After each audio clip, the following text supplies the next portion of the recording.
Tigers need him 10-6. You know, he gets that edge. There's no one that can catch. This week's Key on Sports Game of the Week is brought to you by Advanced Diagnostics Auto Care and Maintenance. If you want dealership quality at a fraction of the cost, visit Advanced Diagnostics Auto Care and Maintenance at 23779 Lorraine Road in North Olmsted, and you won't be disappointed. You need a repair shop that you can trust. They know the repair process is all about customer service. How they treat their customers is just as important, if not more important, than the quality of the services they provide. They are always willing to discuss your repair needs before, during, and long after your visit. They treat you like family and won't stop until you're completely satisfied and road ready. Celebrate Cleveland boys and girls high school basketball at the Cleveland Basketball Classic. Admissions is $16 daily for all games that day. All games will be held at Baldwin Wallace University at Erspring Gymnasium over Thanksgiving weekend of 2025. The goal of this event is to honor the best of Cleveland basketball's past while putting the spotlight on today's Cleveland area high schools. Christine Dort Photography. From sports to real-life photos, don't let a big event go by without Christine Dort there to photograph it. Find her today on Facebook or at www.christinedortphotography.com for all your photo needs. Kathy is a multi-million-dollar top producer in Northeast Ohio. She strives to give all her clients the best knowledge and support through each phase of the home buying and selling process. Give her a call or send her a text at 330-242-0377 to get started today. You can email her at kathydressrealtor@gmail.com. Gotcha Covered Avon. Their team of experienced design consultants are experts in helping you find the right window treatments for your home or business. Swing by their showroom at 2525 Nagel Road in Avon to see for yourself how they can make your entire living room, or any room, look better with just a few small suggestions and a low cost. You can find them online at gotchacovered.com/Avon. Lou Grasso Accounting and Tax Services. Your taxes and accounting needs must be handled by the very best, so you can rest easy. You can have that comfort of knowing your money is being handled by the experts with Lou Grasso Accounting and Tax Services. They prepare individual, corporate, nonprofit, and small business tax returns.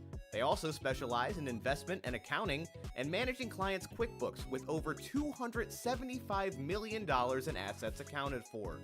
Located in Avon, they prepare your federal, state, and city returns, which includes e-file and direct deposit. Please visit their website at www.lougrassotax.com for more info.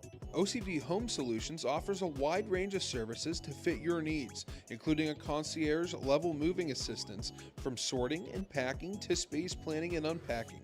They'll make sure your move is seamless and stress-free, whether you're relocating across town or transporting a loved one to a smaller home.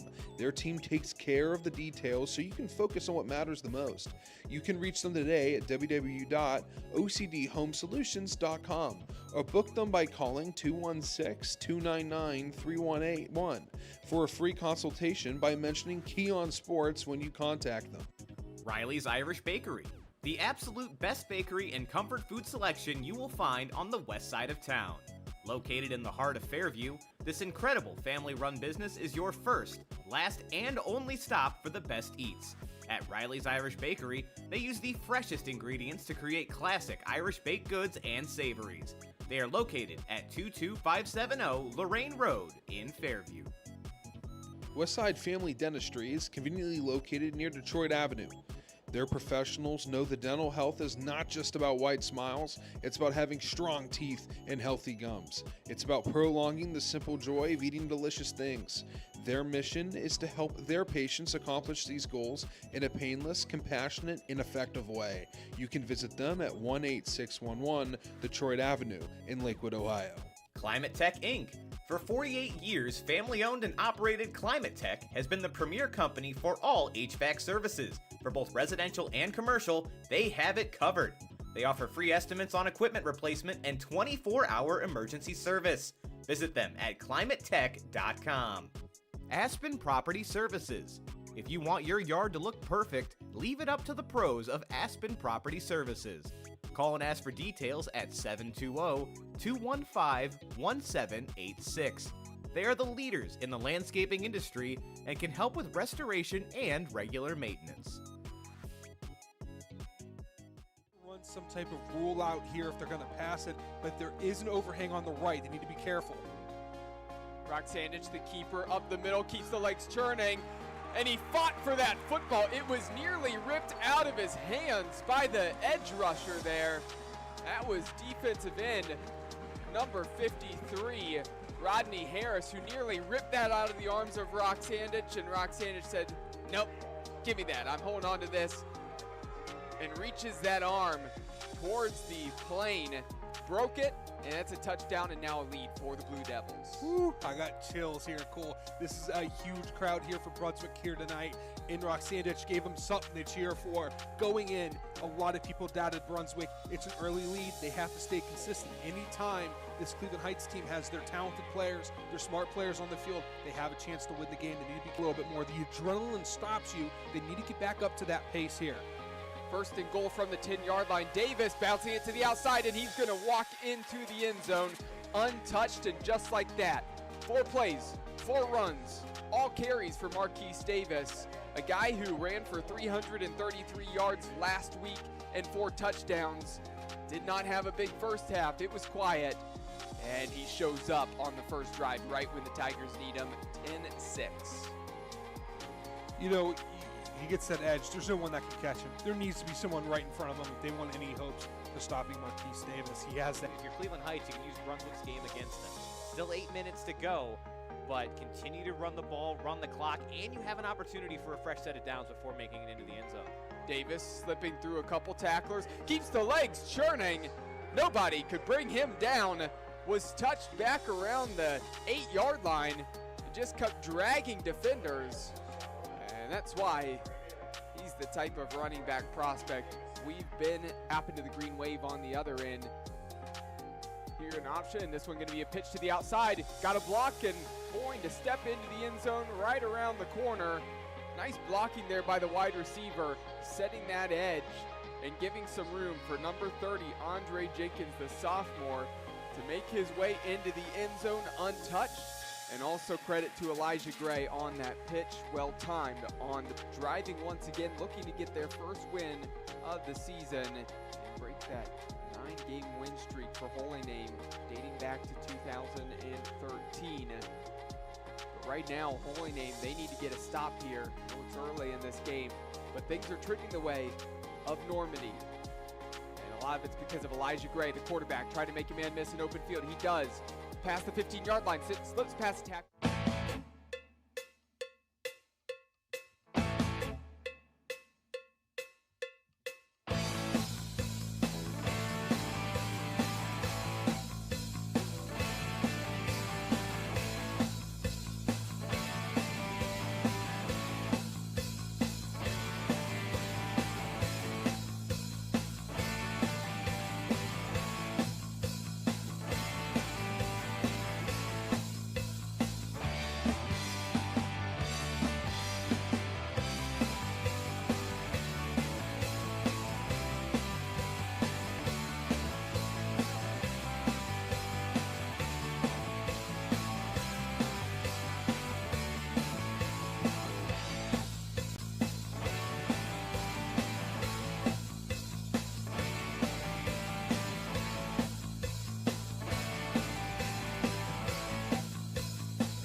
Tonight, Berea-Midpark travels to North Ridgeville in the Keon Sports Game of the Week.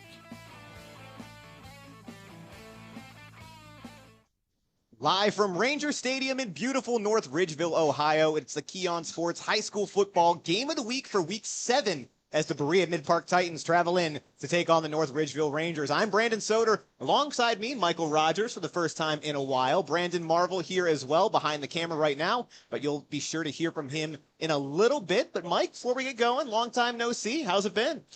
Great. It's great to be back here in beautiful North Ridgeville. It's been a while since I've called a game, but I'm happy to be here. Excited for this matchup. North Ridgeville, Berea-Midpark. Let's get going. All right, we'll save the pleasantries for later. Me and Mike called games back when we were still audio only here at Key On Sports. But let's talk about the matchup at hand. Berea-Midpark 4-2, North Ridgeville 5-1 in a very tough SWC as always. So in for a very exciting game. We'll start on the Berea-Midpark side. Very offense-focused team, a high-flying, high-octane passing offense despite having a backup quarterback in. They have a receiving core that rivals some of the best in the state. So, Mike, and first off, guys, pregame show brought to you by the Cement Mason Local 404 Union. But give us some keys to the game, some players to watch, both brought to you by Safe Staffing Ohio. Well, like you said, Berea-Midpark, they are a high-flying passing attack offense. Got to watch out for Mike Reese, two-way player, Tyson Clay, Xavier Harden, and Dylan Maddox. They are going to be a lot to handle tonight, and hopefully, if North Ridgeville is lucky, they can slow them down just enough to stay in this game. Yeah, and over on the North Ridgeville side, a much more defensive team, very grinded out. But to be fair, Cole Miller been excellent when he has needed to throw the ball this season, the senior quarterback. But they love to feed the running back, slow it down, force you to play at their pace. So another excellent team like Berea-Midpark, but kind of opposite styles. Both teams we should mention as well, a little bit lower in the SWC standings. They have both lost to Avon, who, of course, everyone's chasing the state champions from last year, but still excellent start for both of these teams. Again, players to watch, keys to victory for North Ridgeville, brought to you by Safe Staffing Ohio. Yes, obviously you mentioned Cole Miller. Big quarterback. He's going to be tough to handle, tough to slow down. And obviously have to mention Dylan DeSaggio, 168 yards last week. If Berea-Midpark wants to slow those guys down in order to have a chance in this game as well. It's going to be very entertaining. It's kind of a conflict of styles, but we'll see what happens. All right. Thank you, Mike. So we're going to get ready to throw it down the field. The teams will be taking the field momentarily. Again, SWC matchup, but this has been the Cement Mason Local 404 pregame show. Key On Sports Game of the Week, Week 7, Berea-Midpark taking on North Ridgeville when we come back. Run some type of rule out here if they're going to pass it, but there is an overhang on the right. They need to be careful. Brock Sandich, the keeper, up the middle, keeps the legs churning, and he fought for that football. It was nearly ripped out of his hands by the edge rusher there. That was defensive end number 53, Rodney Harris, who nearly ripped that out of the arms of Brock Sandich, and Brock Sandich said, nope, give me that. I'm holding on to this. And reaches that arm towards the plane, broke it, and that's a touchdown and now a lead for the Blue Devils. Woo, I got chills here. Cool. This is a huge crowd here for Brunswick here tonight.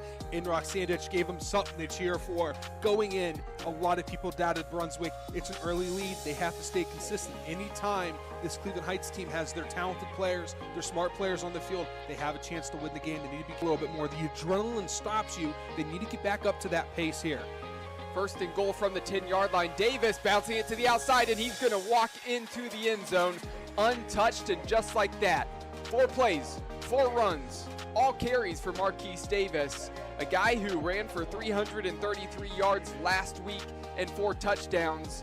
Did not have a big first half. It was quiet, and he shows up on the first drive right when the Tigers need him, 10-6. You know, he gets that edge. There's no one that can catch him. There needs to be someone right in front of him if they want any hopes of stopping Marquise Davis. He has that. If you're Cleveland Heights, you can use Brunswick's game against them. Still 8 minutes to go, but continue to run the ball, run the clock, and you have an opportunity for a fresh set of downs before making it into the end zone. Davis slipping through a couple tacklers, keeps the legs churning. Nobody could bring him down. Was touched back around the 8-yard line and just kept dragging defenders. And that's why he's the type of running back prospect we've been. Happened to the green wave on the other end. Here an option. This one going to be a pitch to the outside. Got a block and going to step into the end zone right around the corner. Nice blocking there by the wide receiver, setting that edge and giving some room for number 30, Andre Jenkins, the sophomore, to make his way into the end zone untouched. And also credit to Elijah Gray on that pitch, well timed on the driving once again, looking to get their first win of the season and break that 9-game win streak for Holy Name dating back to 2013. But right now, Holy Name, they need to get a stop here. I know it's early in this game, but things are trending the way of Normandy. And a lot of it's because of Elijah Gray, the quarterback, trying to make a man miss an open field. He does. Past the 15-yard line, slips past the tackler, cuts inside, and he's going to barrel his way into the end zone. I'll tell you what's more slippery than that football tonight, and that is the quarterback, Elijah Gray. Nobody can bring that man down. Yeah, I don't even know what to say. I mean, this is one of the most exciting runners of a quarterback that I've seen. And a reminder that this trip to the Red Zone has been brought to you by Kelly McLean Achievement Center. Visit kelly-mac.com to learn more. 2nd and 2 from the 5. Have to get to the 3-yard line to pick up the first down. Rodriguez on the carry. Looks like he's going to get close and just enough to move the chains. Down at the 2. 1st and goal. That's nice having that first down marker right there. Now you have 4 golden chances at the 2-yard line to punch one in.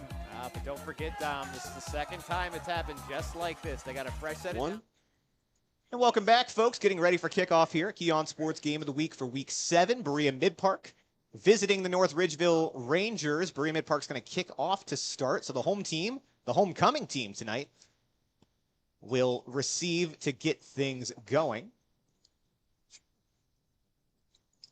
North Ridgeville in their all-navy uniforms, those bright yellow numbers. Berea-Midpark in their road whites. So we get ready to get underway. 2 teams that were featured in previous iterations of the Game of the Week this year. Berea-Midpark last week in a game against Avon. North Ridgeville had Week 1 against North Olmsted. And we are now underway. So that kick is booted high. Fielded at the 20. Returner trying to find room, but brought down as soon as he got the legs churning. Good coverage there by the Titans. Yeah, it looked like that was Jacob Kraus with the return there. A little short, but really not much to get there. So that is where the Rangers will get things started, led by seniors Cole Miller at quarterback and then Zachary Barnhart running back. Tends to be the focal point of this offense. Expect to hear a lot of Dylan DeShazo tonight as well. A number change before this game. He'll now be wearing number 18. And we've already got a stoppage. Yes, he may have a number change, but the impact will be the same. Absolutely. Again, 168 yards he had last week in an SWC win against Midview, a game in which North Ridgeville had to come back late. They touchdown in the last 40 seconds. Be able to pull that one off. Yeah, and you mentioned the name change for DeShazo. He's now wearing number 18, who was originally worn by Eric Lengauer, who is unfortunately going to be out for the remainder of the year for North Ridgeville. 1st and 10. Miller going to throw, then tucks it, now running out to the sidelines, pushed out of bounds after a gain of about 5. Yeah, and he's going to get a handful to stop tonight. Big boy, 6'5". It's going to take a bunch of Berea-Midpark players to take him down consistently. Yeah, again, Cole Miller, big. Zach Barnhart, the running back. 6 foot, incredibly physical, bruising style of running back. He'll be looking to wear down this Berea-Midpark defense. 2nd and 6, they're going to call it now at the 30-yard line. Man in motion. Miller's going to hand off to that man who was grabbed by one arm and brought down after a very short gain. Be 3rd and short now for the Rangers. DeShazo, the ball carrier. The Titans doing a good job early on defense. It all started back off with that kickoff too. Great coverage on the return, but they've done a really good job. It's been a couple read option plays that Cole Miller could either take or hand off, and first play took himself, only picked up about 5, and second play DeShazo picks up about 2. Now you got a third down. 3rd and short, quick throw, caught, but receiver going the wrong way. Did his forward progress give him enough It looks like from where they are standing it is enough, and that is first down, North Ridgeville. And that was a good effort there by, it looked like number 17, Cole Allison. I thought he was going to get stopped there. It looked like his momentum took him backwards, but he kept his feet moving and was able to pick up that first. Big third down conversion early for North Ridgeville. Again, as we mentioned, a methodical offense. They're going to try to keep Berea-Midpark's offense off the field as much as possible tonight. 1st and 10 from the 36. Man in motion, but this time Barnhart will get it met right at the line of scrimmage. After a short game, strong physical play so far from that front four of the Titans. And like you both know, the game's won in the trenches. Everyone wants to talk about the skill players, but you have to win up front in order to have a chance in the game. Again, this offensive line, another strong point of this Rangers squad. We'll see if they are able to start to get things going. 2nd and 8 now. Man in motion once again. Low snap, but handled. Miller still has it, trying to evade pressure. He's got nowhere to go. And that was a beautiful tackle behind the line of scrimmage there. I think it was number 23 for Berea-Midpark that made that tackle. That would be Jake Sakula. So good defensive plays so far for Berea-Midpark. 3rd and 12 for the Rangers. And we've had a couple read options already, and that looked like a triple option as Miller was looking like he could pass the ball downfield to an open receiver, but nobody was open. And again, the Titans are doing a great job of covering up that dynamic duo of Miller and Barnhart. 3rd and 12 now. Shotgun formation. 2 receivers near, 2 to the far side. Miller gonna throw, stepping back, facing pressure. Starting to roll out, looking downfield, throws it, has a man open deep, but that's tipped. Well defended by the Titans, 4th down. And that was a great play. You know, Miller was under a lot of pressure by number 44. Looks like Christian. I cannot see that last name. I believe that's Vigilante. Oh, yeah, I cannot read there. But yes, he was definitely putting Miller under a lot of pressure there. So again, great job from this front 7 of Berea-Midpark to get things started. So we'll see our first punt of the evening. Booming punt, as that's going to get fielded beyond the 20, picked up at the 10. 3 men on the returner for Berea-Midpark. He has nowhere to run. Excellent job on the coverage. It was Clay Tyson looking to run that one back. Never had an opportunity. Yes, and if you're Berea-Midpark right now, you are not too thrilled that we're going to be starting their first drive of the game. Yeah, deep in their own territory now. Quickly, folks, hey, fans, all penalties, turnovers in today's game are brought to you by Stevens Tax Service. No one wants penalties at tax time, so turn over your taxes and financial needs to Stevens Tax Service. Tom's been in business for over 15 years, and will make sure you don't fumble your finances. Learn more at StevensTaxService.com. That's Stevens with a PH, taxservice.com, or call them at 440-331-8989. 1st and 10 now from the 9-yard line. Dylan Papashak leading the Titans. They will run the ball to get things going straight up the gut. It's up about 4 on that play. Well, but it was hardened there, and it's, you know, it's nothing like talking about a team's offensive air attack, and they start off with a nice run. Again, Berea-Midpark, not a team that we saw run a ton last week against the Avon Eagles, but did have it pop up effectively at times. 2nd and 5. 8 minutes, 50 seconds to go here in the first quarter. Papashak ready. Has it. Quick throw. Wide receiver screen. Receiver's got it. Cuts inside. Still trying to stay on his feet. Brought down after a very short gain. Nick Reese on the reception that time for the Titans. That's a wide receiver screen that Dom loves to talk about because that's about the only screen that he likes because it's set up where you already have blockers out in front and it's set up for a big gain. But there, the Rangers were there and ready to tackle the ball carrier and a short gain. 3rd and 3 for the Titans. Play call now coming in. Receivers bunched up on both sides of this formation.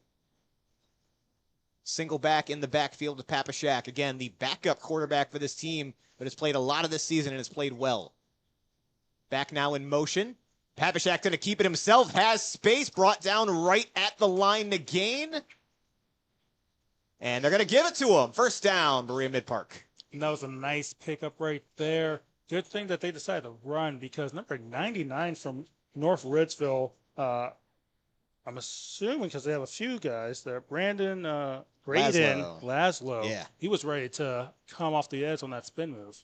1st and 10 now for the Titans. They're going to throw. Looking deep downfield to the sideline. Off of the hands of Nick Reese. Just out of his reach, just off the fingertips. It was a beautiful pass. Just maybe needed to get a little more air and going forward a little bit more. Credit to Frank Brady, the senior linebacker in coverage there. He's listed as a linebacker, not an easy assignment to be covering the ex-receiver for Berea-Midpark there, but did just enough to not allow for that clean catch. 2nd and 10 now from the 20. Papashak claps. High snap. Calls it down. Thrown to the near side. Another wide receiver screen. Tries to spin back inside to pick up a couple yards. It's effective. Good run after the catch there by Nick Reese. And that was just enough to move the chains, making up for that last drop pass. Reese comes back, picks up the 1st down. Great job by him. Now up to the 33-yard line. 2nd fresh set of downs for the Titans on this drive. 3 receivers out to the far side, 1 near.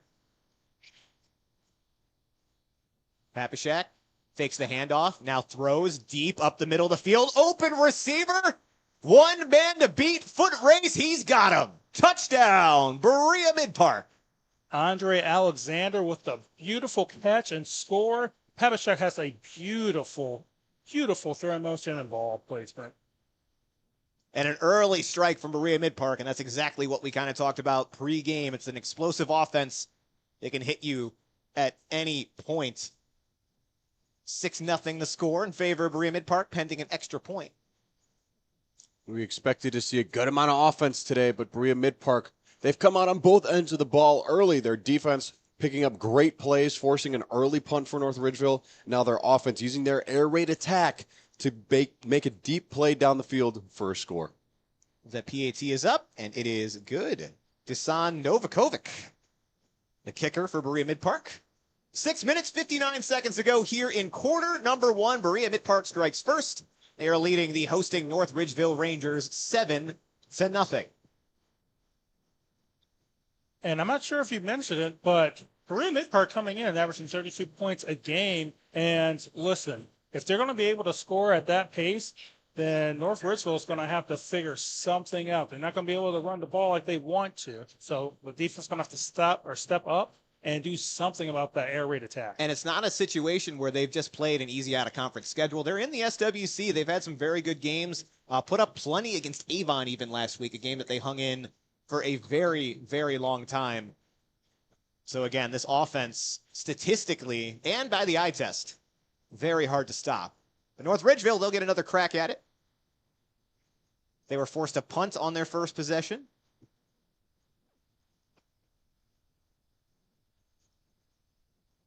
And folks, albeit a very, very quick visit, but that red zone trip brought to you by the Kelly McLean Achievement Center.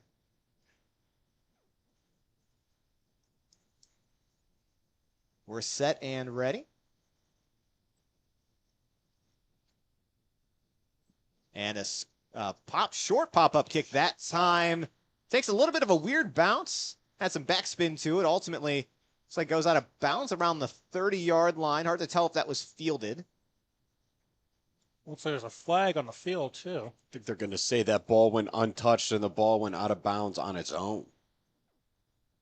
A bit of a tough break there for Berea-Midpark. That ball just looked odd coming off the foot. Maybe they were trying to get that weird bounce. Again, anytime, especially at the high school level, you can make a returner field something that is not what they are used to seeing, can definitely help you out. So many teams opt to just do kind of the squib kick right up the middle, let it bounce, let someone that's not used to catching the ball try to run it back. Either way, works out in North Ridgeville's favor this time. Yeah, and I thought it was interesting. It looked like Berea-Midpark had a chance to recover that as well. But I think you're right. You know, that ball landed, around the 30, 35-yard line? A little weird. It looked like they were caught, North Ridgeville was caught a little bit off guard with the ball placement there. Not sure to see if they continue that trend. Again, 6:58 to go here, first quarter.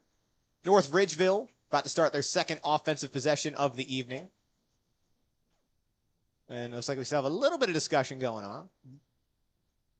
We'll have to see if Colt Miller can get the Rangers going. Like we said, big guy, 6'5", big arm, athletic. Down 7-0 right now. See if he can get the offense going. And the one tough part for North Ridgeville, again, they like to be methodical, control the game. They did have to come back against Midview last week and were successful at it. But they want to be the ones to set the tempo. Still only 7-0, plenty of time to establish what they want to do, as eventually they do move this up. They will start at the 35-yard line. So solid field position for the Rangers. 1st and 10. 2 receivers far, 2 near. As we're finally ready to go, kicking situation sorted out. Ball snap, Miller gonna throw, facing pressure again, steps up, fires it out, open man, has a 1st down and more, going up the sideline, catches a block, and he's gone! Touchdown, North Ridgeville! Unfortunately, I think that's going to be coming back. There's a flag in the backfield. I saw it right before the pass was thrown. Had it been holding. Yeah, it looks like it. North Ridgeville's hanging back. It's a great play. Miller extended it with his legs. Yeah, it looks like this one coming back for the Rangers. And Brandon, I'll tell you what, this Berea-Midpark team, they are getting after Miller early and often with this defensive line and linebackers. Yeah, again, lots of pressure so far from Berea-Midpark. Statistically speaking, not the best defense so far this year. Again, given how quickly their offense can score, though, they find themselves out there very often. But yeah, so far, having their way with this Ranger offensive line. Cole Miller, though, doing a good job, creating a new pocket for himself. 1 sack so far tonight for the Titans.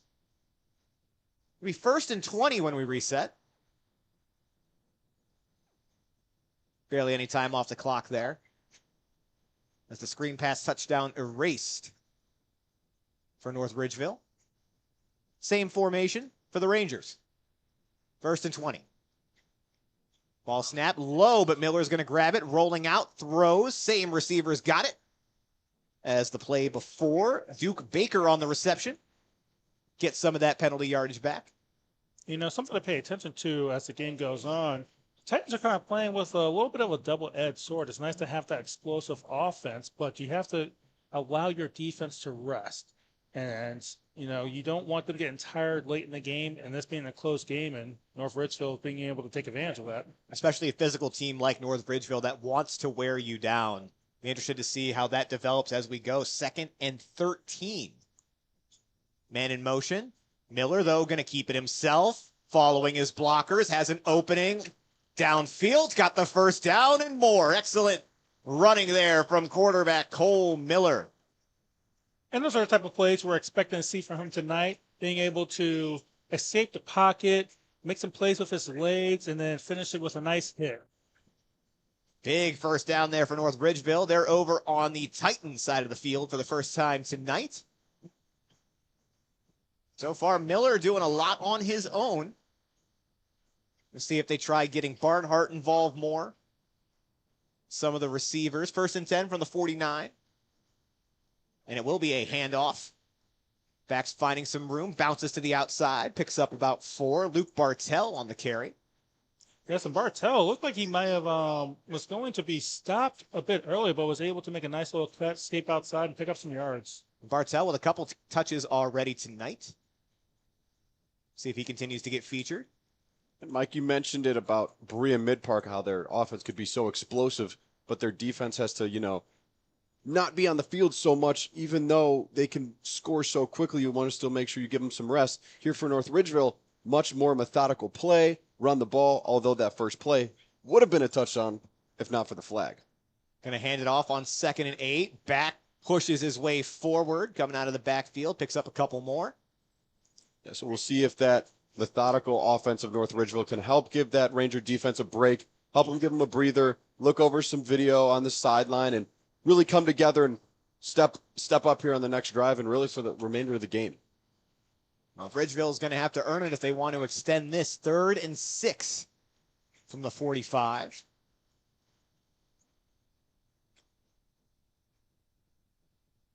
They're going to set up in pistol formation. 2 receivers left, 2 to the right. Single back in the backfield. Miller, ready, drops back, facing pressure, rolling out again, has some space in front of him, throws it to the middle of the field. Not quite able to get it, throw just a little bit low. Receiver had to try to come back for that one. Mason Allison, the intended target. Now, you know what? That was a nice attempt. Just need a little bit more air. But once again, Miller's been under a lot of pressure tonight. And again, he's done what he can to extend the play, but the offense not been able to execute the way that they had hoped so far early in this. Right now, does look like the offensive unit staying out there. We are in no man's land. 4th and 6 now. Early chance for Berea-Midpark to get a turnover on downs. You don't need any fancy play or any crazy deep shot here, just enough to pick up the first as they elect to call a timeout with the play clock running down. They'll want to talk about that. We'll see if they keep the offense out there. If you did punt here, you could force Berea-Midpark into some tough field position, but that didn't necessarily matter that last drive. Berea-Midpark started all the way back at their own 10, if I'm remembering correctly. Still able to put up 7 points. Now, guys, this is a very crucial down. Obviously, it being 4th down, but with the ball at the 45-yard line, if you don't pick this up and you give the Titans the ball with only 55 yards to go for a touchdown, I mean, that's not really a lot for them to go down and score. 55 yards? And again, a team like Berea-Midpark, where you're afraid of them scoring every time they touch the ball, you really don't want to fall behind this early. But we'll see now. The team's ready. Offense heading back out there. 6 yards to extend the drive. Anything less, Titans will take over close to North Ridgeville territory. Pistol formation once again. Miller set, sends a man in motion. They're going to fake the handoff to him. Now he's running for his life again, trying to step up. Can't throw it, dragged down.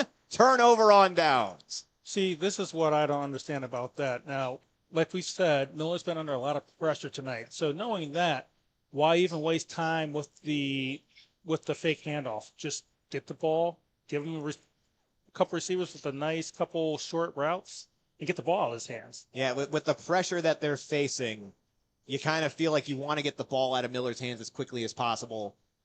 He has pulled off some magic a couple times so far tonight, not able to do it there as that pocket just collapses in on him. Titans going to take over.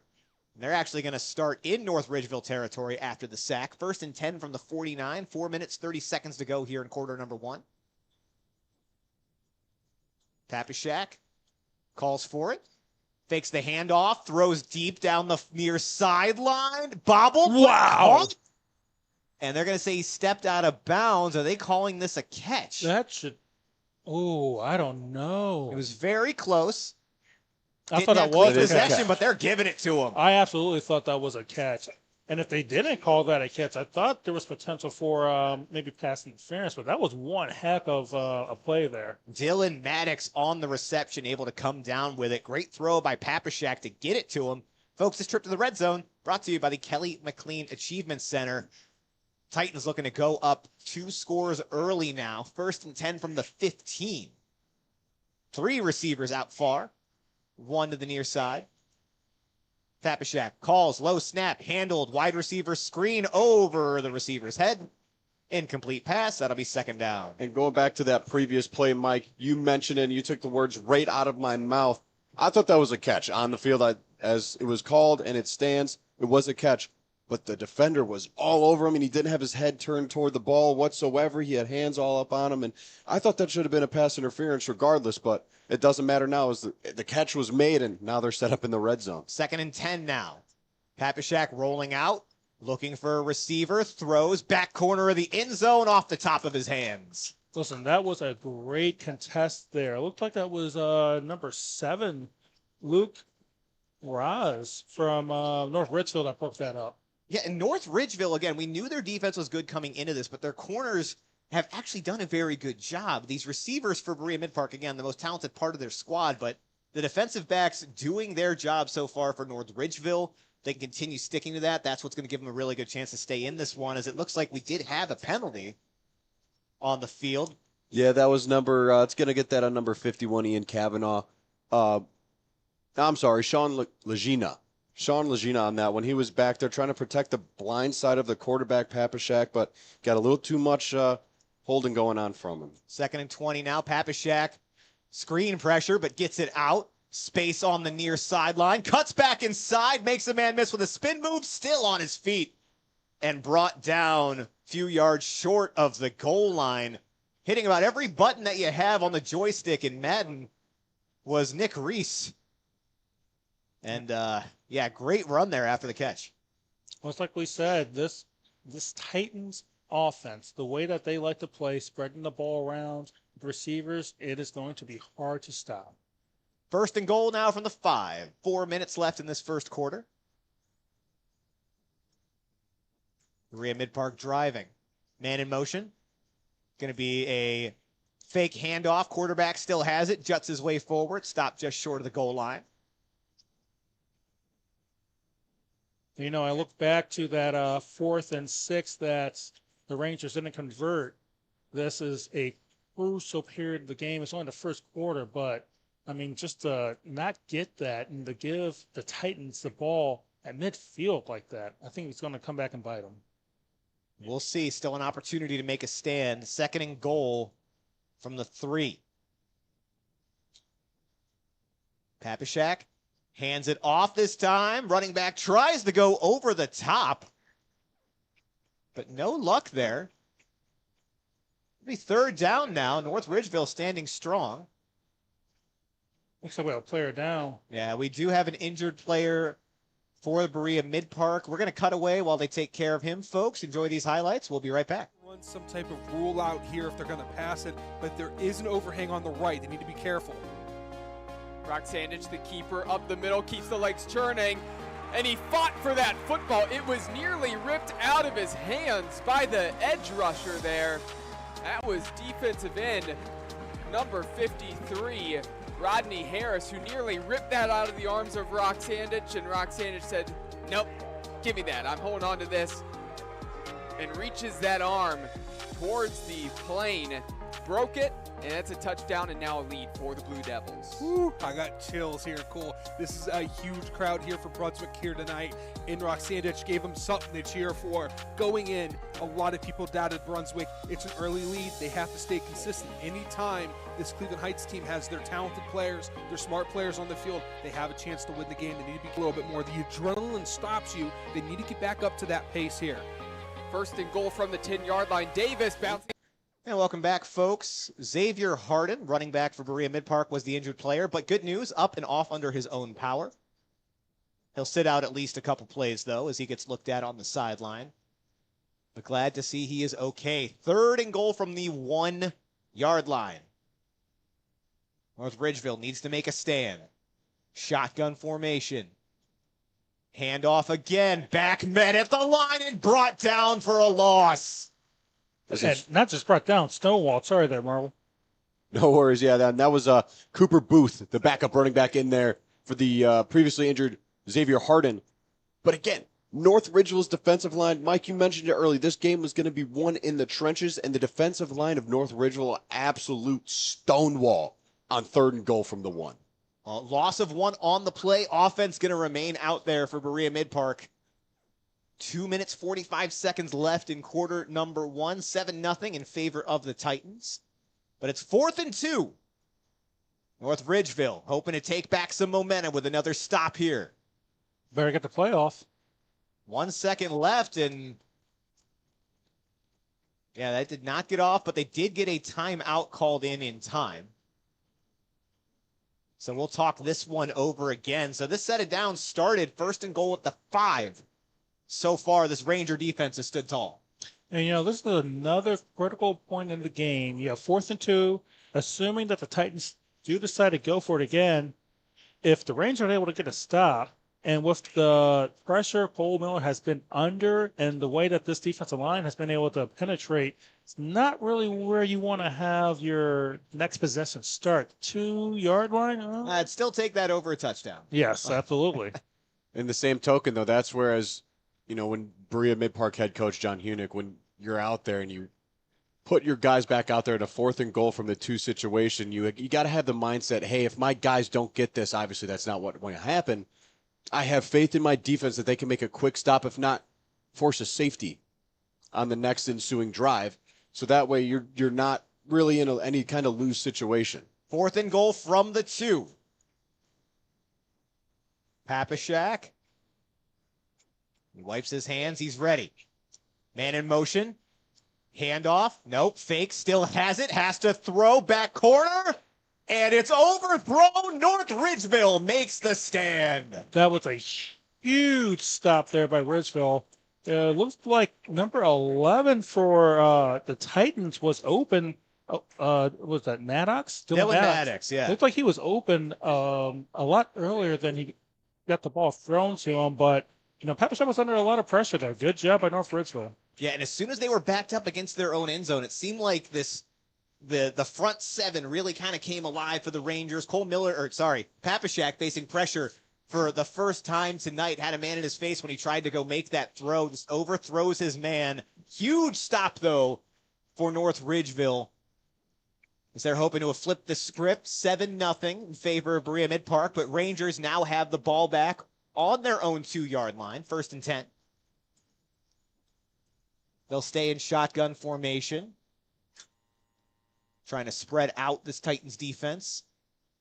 Titans showing pressure. They're going to send it. Miller finds some space, tries bouncing outside, not finding much, but got himself some breathing room. They're picking up a couple. Well, it's nice that he was able just to get just a few yards just to get them out of the end zone, knowing that they like to run that shotgun formation. Again, breathing room is what they were looking for. Good job creating some pockets there from that offensive line of the Rangers. They'll give them 4 yards now. Now taking under 2 minutes to go in this quarter. 2nd down and 6. Miller by himself now. Man in motion. Going to fake the handoff, taking himself, going up the middle, sheds a couple of tackles. Down at the 25, another big run by Cole Miller. 1st down, Rangers. In the last 2 drives, the Rangers have been a lot more successful on that read option for Cole Miller. The first drive, the Titans defense had him wrapped up almost every single time. And now on back-to-back drives, he's picked up big chunk runs on that read option play.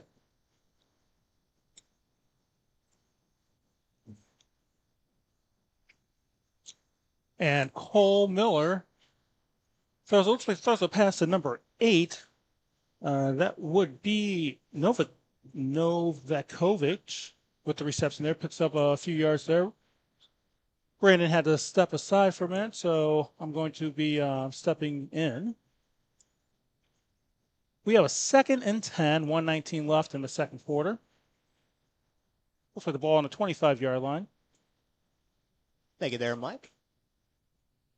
Thought we might have some technical difficulties, but all good. 2nd and 10. Miller looking to throw. Quick pass. Has a receiver with a little bit of space. Brought down just past the 1st down marker. Suddenly, this Ranger offense starting to move. And guys, if the Rangers are going to win this game, they're going to need more offensive help other than Cole Miller. He's kind of put the cape on right now. Reminds you a little bit of Cam Newton, the way he's playing, but other guys are going to have to step up and make some plays on offense. Yeah, Miller doing a lot by himself so far, but now it's starting to work as this Rangers offense getting into a groove. 1st and 10 from the 37. Now down to a minute left in quarter number 1. Takes a snap. Going to hand it off. Back goes right up the middle. Really nowhere to go. The run defense comes up big again for the Titans. Feels like anytime a running back gets the ball, they've been ready for it. And thus far, the Titans have been pretty impressive on defense. And Titans, especially when it comes to stopping the run, have been excellent here so far. It's the 3rd time now that North Ridgeville has had their offense out there yet to put up points. Coming off the big defensive stop where Berea-Midpark was down to their own 1. 2nd and 9 now.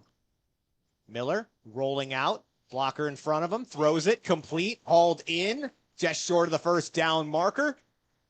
That might be the last play unless they hurry up to the line. They appear to be in no rush to do so, folks. That's going to do it for us here in quarter number 1.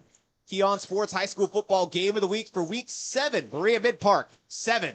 North Ridgeville Rangers nothing. We'll be right back after these messages. This week's Keon Sports Game of the Week is brought to you by Frankie's Italian Cuisine.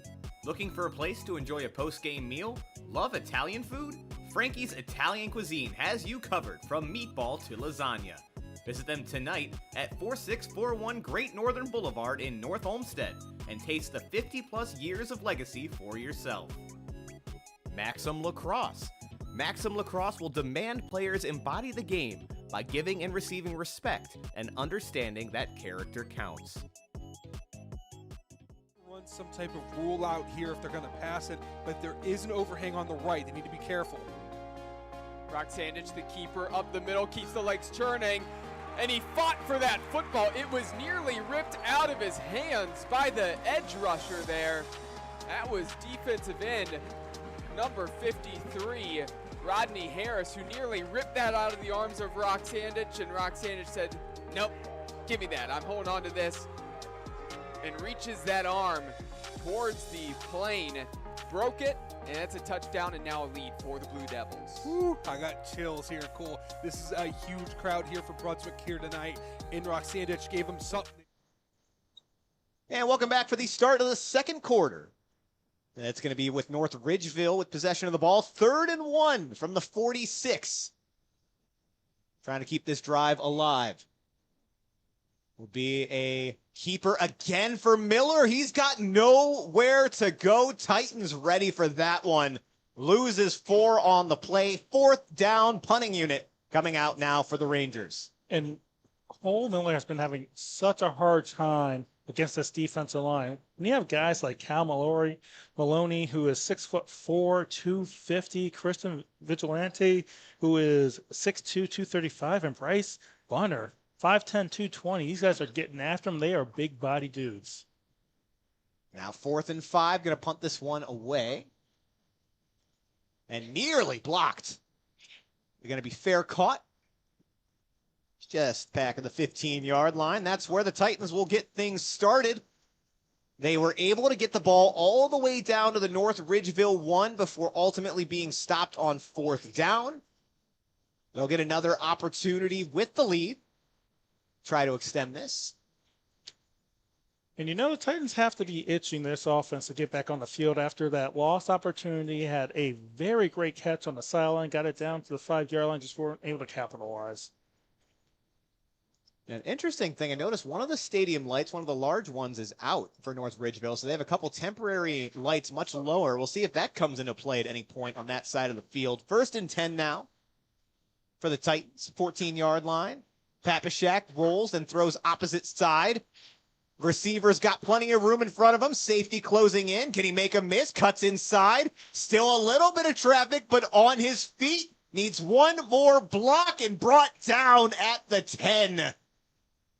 Massive play there for Berea-Midpark. That was number 11, Dylan Maddox. And there's nothing like being able to have a guy that's that electric. A nice little toss to him on the side, and he takes it, 80-some yards maybe? My goodness, 72. huge play. And again, we said it. This is what you got to be worried about with the Titans. Folks, this trip to the red zone brought to you by the Kelly McLean Achievement Center. Let's see if the Titans can capitalize this time.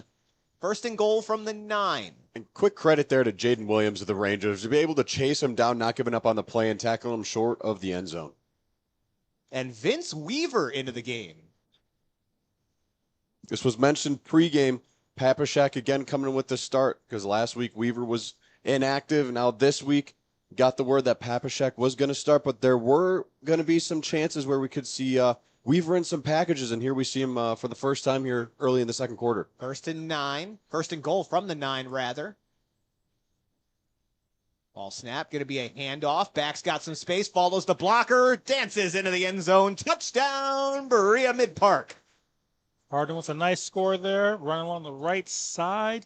This has got to be tough for North Ridgeville because they've had some success a little bit, but the pressure that Cole Miller has been under has really slowed this offense down. And when you want to make it a slow fast-paced game and try to keep it close, you find yourself down about to be, 13-0 right now, They potentially don't hit him with the 14-0. announcer curse yet, Mike. Don't want to do that to him. Extra point pending. Good to see, too. Xavier Harden was the injured player from earlier for Berea-Midpark, so he's back in the game, and I'd say by all accounts, looks like he's pretty okay. Snap, ball down, kick is up. It's low, but it is good.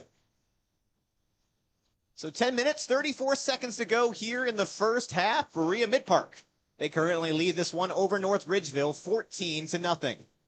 Mike, I thought you jinxed him there. That was a really low kick, and North Ridgeville had a really good jump off the edge, so I thought that may have been blocked as well, but all is good.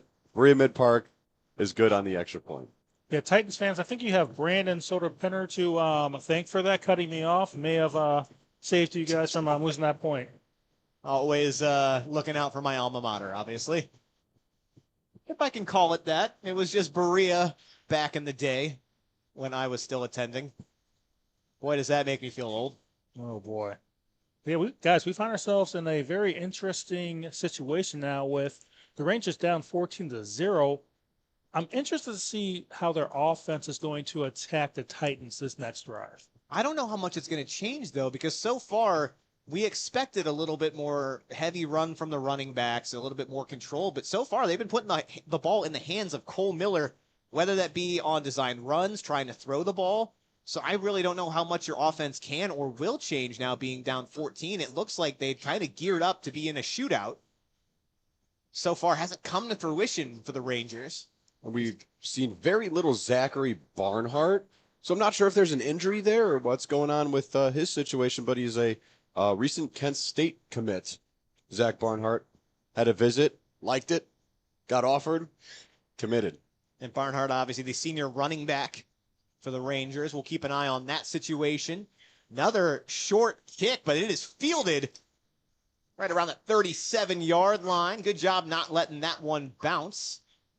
No, that's like almost a little extended onside kick. Instead of kicking it straight into the ground and hoping it bounces weird, kick it high and kick it short, kind of in a no man's land, and see if North Ridgeville was going to be ready for it. That time they did look ready, opposed to last kickoff where, as we mentioned earlier, Berea-Midpark nearly recovered. But again, good job by North Ridgeville being ready for that, recovering it right away, and picking up a couple yards on the return. Again, solid starting field position for the Rangers. 1st and 10 from the 39-yard line. Miller, wide receiver screen. A little bit of traffic, makes a man miss, still juts forward, back to the original line of scrimmage, but not going to get much further than that, as the Titans smelled screen the whole way. And that's what I was wondering. I was wondering if they're going to try to get something quick out to the sideline, let the receiver make a play, but Titans have been all over them all night. And his defense stepping up big. Again, a couple big stops against Avon last week. Probably the best they've played so far this season, at least here early. 2nd and 9. Miller in that shadowy spot of the field.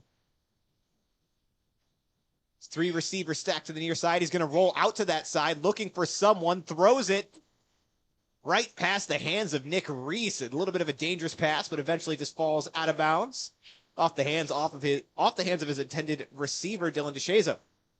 And this defensive line for the Titans are making the Rangers offensive line really, really try hard to slow them down. Cole's been under a lot of pressure. I even saw number 66, which he's not listed here for the Titans, but he almost got a hand on the ball when he threw that on the defensive line.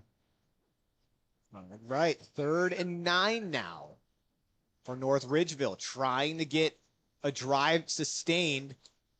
Quick throw up the far side of the field, complete to a receiver right at the line to gain, but it looks like they're going to say he stepped out about a yard short. So another 4th down at midfield for the Rangers. And if I'm North Ridgeville here, I go for it again, but I just go all Cole Miller. I don't mess around. I don't do any play action type of fake. I just say, QB1, you're QB1 for a reason.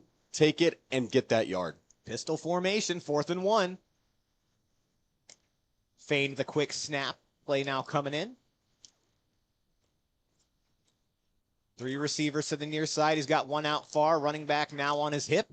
And it will be Cole Miller right up the middle. He's got the yard plus a couple there. Big 4th down conversion for the Rangers as they march into Titan territory. I looked into my magic ball there, and I saw what was coming. Straight Cole Miller. Call his number. Get the yard. You're 6'5". You're a big quarterback. Use your size. Use your strength. And push through. There's a reason we pay you the big bucks, Marvel. 1st and 10 now from the 48-yard line. Ridgeville now into Berea-Midpark territory. Pistol formation again. Pressure coming. Handoff up the middle. Back maybe gets back to the line of scrimmage, but no more. Berea-Midpark has been all over the running backs for North Ridgeville tonight. And I thought we may have had an injury there for a second. It looked like whoever had the ball there got tangled up, a little twisted lower half there, but it seems like he's okay. All is well. No one coming off here for the Rangers. 2nd and 9 now. 3 receivers all pretty close here on the near side of the field. One far right on the sideline. Miller has to step up again. Keeps it. Has the 1st down. And more bowls over a defender. Huge run there by Miller. And boy, he's got some jets on him. You know what? He has a little Josh Allen in him. That's who I'm envisioning right now. And I'm not sure if that was a designed QB run Almost there looked or like not. a QB draw. It looked is like what it kind of looked. yeah. Yeah.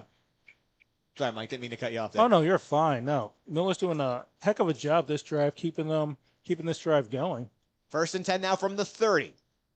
Most productive drive so far for the Rangers. Man in motion. Will be a handoff. Back now to the weak side. Has a little bit of room. Cuts out. Brought down after a gain of about 7. Biggest gain so far tonight by any running back for North Ridgeville. Looks like Jaden Walker there with the carry. And it looks like the Rangers are getting a little bit of momentum, starting to feel a little bit more comfortable, which is nice to see. Let's see if they can capitalize here. Be 2nd and 3 now. 7 minutes, 50 seconds to go in quarter number 2. Miller sets. Ready for it. Will be a handoff again. Now bouncing to the strong side to try to get those last few yards, and it looks like he's got them. 1st down for the Rangers. And I misspoke there. I'm sorry. Matthew Flesher is number 83 on North Ridgeville. Back-to-back carries there. So Flesher getting some work tonight. And we're in the red zone, folks, and that means this trip to the red zone is brought to you by the Kelly McLean Achievement Center. First time down here tonight for the Rangers. Miller, ready, gonna throw this time.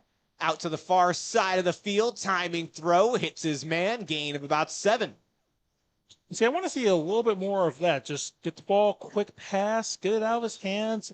Because you don't want Cole Miller to be in the 4th quarter and be all beat up and worn down. You got to keep him a little lively, a little more sprinty. And as great as he's been with his legs, he has the ability to run a quick hit, methodical kind of passing offense. He's very talented. He's an accurate quarterback. And they're starting to lean into that a little bit more now. 2nd and 2. Another handoff up the middle. He's got a 1st down. Finally, some momentum here for this offensive line of North Ridgeville. Biggest thing this drive. Mike, you mentioned the little quick passes, but the run game aside from Cole Miller is finally picking up a little bit. We've seen nothing huge, but we saw a 6-yard pickup, an 8-yard pickup. Now only hear about a 2-3-yard pickup, but it picked up a fresh set of downs. So now North Ridgeville, they've got 4 plays to get 7 yards. Goal to go territory. 1st and goal from the 7. Under 7 minutes now here in the 1st half. Pistol formation. Now running back steps up. And Miller is going to keep it himself, trying to find a blocker up the strong side of the field. Not really anywhere to go there. Maybe picks up 1 or 2. And perhaps we might be seeing a little bit of fatigue on this defensive line of the Titans. I mean, it's a big task to take down a 6'5" quarterback, what seems like almost every play. And again, this defense, as mentioned earlier, has been on the field a lot so far. Time of possession going in favor of North Ridgeville despite the score. 2nd and goal from the 5.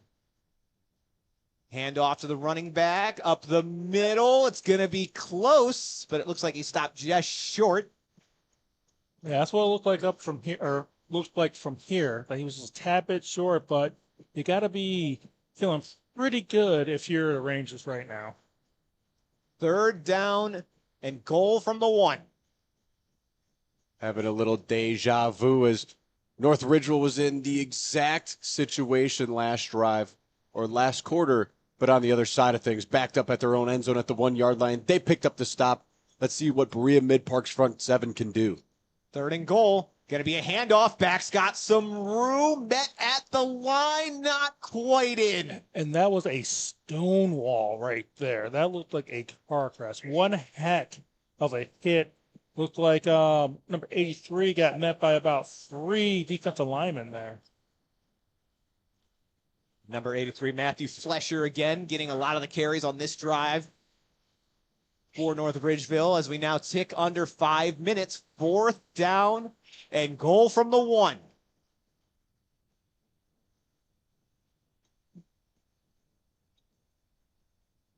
Handoff, Miller gonna keep it just forward. He's in. Touchdown, North Ridgeville.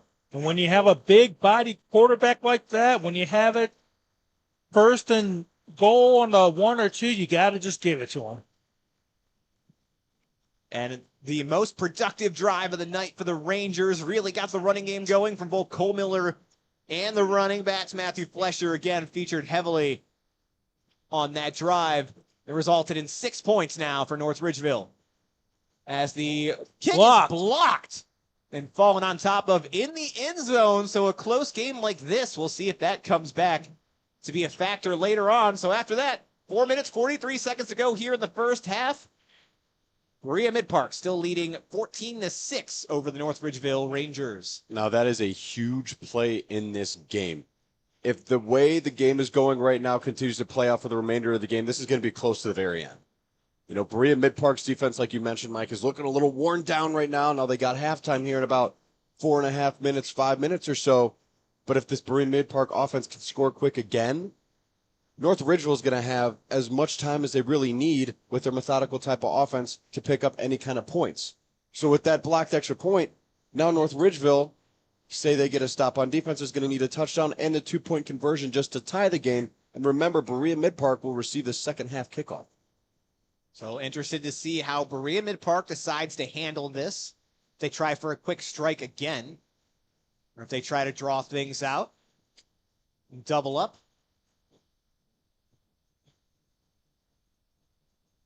And tight game here so far. 14-7 in favor of Berea-Midpark, but we got plenty of football left to play. North Ridgeville's offense finally coming alive. Let's see if their defense can answer the bell. Kicked off. Squib kick off the hands of a returner, but then picked up. Has a little bit of space, but met with a line of defenders just past the 30-yard line. So a little bit of a dangerous return there for Berea-Midpark, but end of the day, they keep possession. We'll start right around the 30. Yes, it got dangerous twice there. Once after the Titans didn't initially recover it, and then after it was recovered by the Titans, I thought their returner had a chance to break it through. Berea-Midpark's offense back out onto the field. 3 drives so far, resulting in 2 touchdowns. And they got stopped down at the North Ridgeville 1. Papushak ready. And it's going to be play action, but it's tipped at the line of scrimmage. Big play there by the defensive line of North Ridgeville getting in the way of that one. Yeah, it looked like it was Ryan Anderson, number 4, that was able to get his hands up. And honestly, that could have been easily picked off being in the air like that. 2nd and 10 now for the Titans.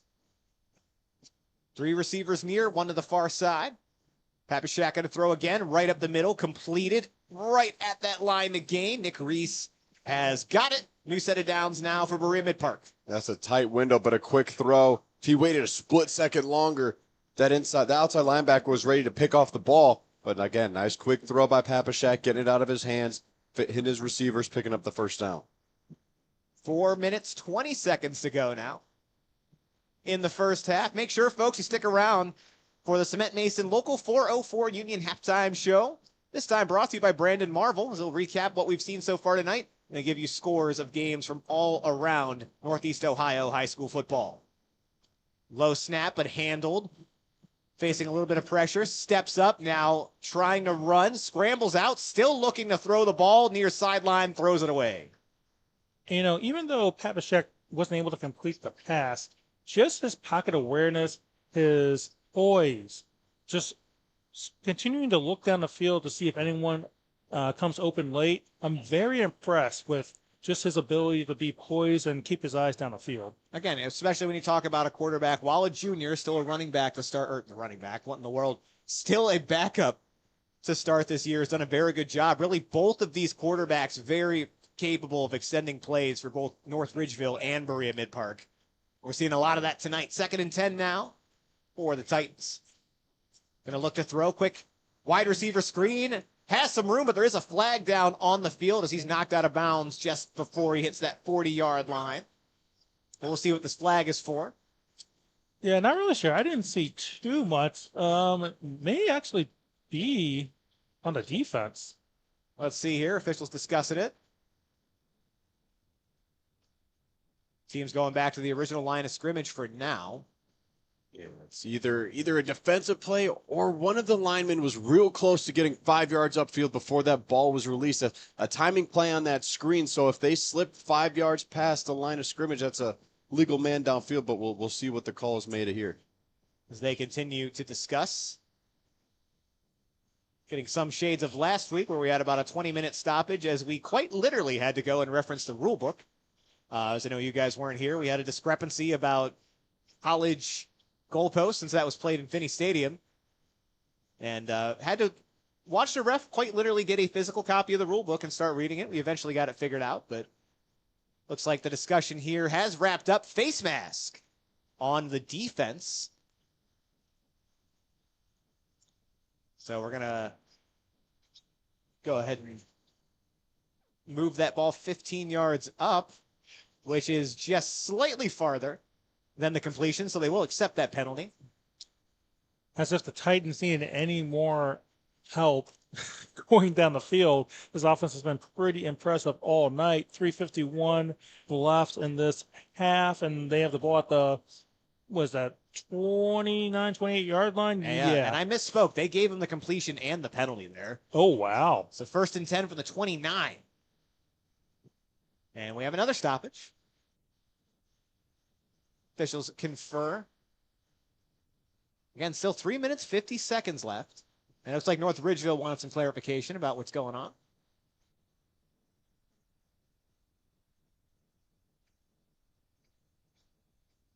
Again, tight game here so far. Folks, make sure that after the game, you check out keyonsports.com for recaps of all of the big games around Northeast Ohio high school football. We've got writers quite literally all over the place. So we'll have you covered. All these recaps. You'll also be able to watch the replay of this game. 1st and 10. Went for the quick snap, but feigned it, getting the call in from the sideline. Shotgun formation. Papashek calls for it. He's going to throw deep down the right side of the field. No one near him. Touchdown, Berea-Midpark. Looks like that was number 10, Andre Alexander. It looks like there might have been some sort of miscommunication because he was wide open for what seemed like, as soon as he left the line of scrimmage. Yeah, no one covering him there. That obviously hurts if you're North Ridgeville. I guess if any good news, still 3 minutes, 46 seconds left on the clock before halftime. Yeah, and it looked like they all, again, kind of had a decoy of a wide receiver screen set up on the left side of the line of scrimmage on the far side of the field. And he gave him a little shoulder fake that way, and maybe that drew in the defender a little bit. But, again, defender got burned on that one, and he was wide open for Berea-Midpark touchdown. Extra point is up, nearly blocked. But that is good. Give credit, that was number 2 for North Ridgeville. Carter Clark, the homecoming king himself, nearly got in on that one and blocked the kick. Because we may be referencing that at the end of this game. 8-point lead with under 5 minutes left to go in a half. You give up a touchdown after getting your extra point blocked. Now you're down 15 as compared to 8. I mean, that could be huge. It's not just 2 scores that you're down. You're down 2 scores, plus you have to convert a 2-point conversion in order to tie it up.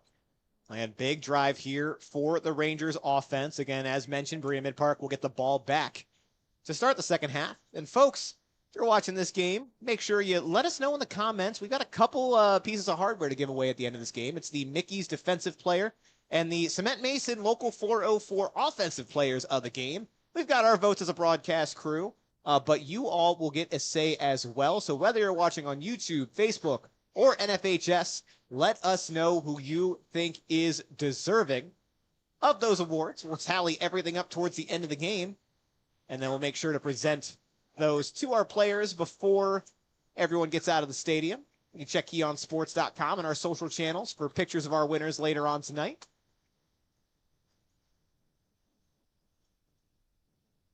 Three minutes, 46 seconds, plenty of time for North Ridgeville. They want to try to put a drive together. Still 2 timeouts remaining as well.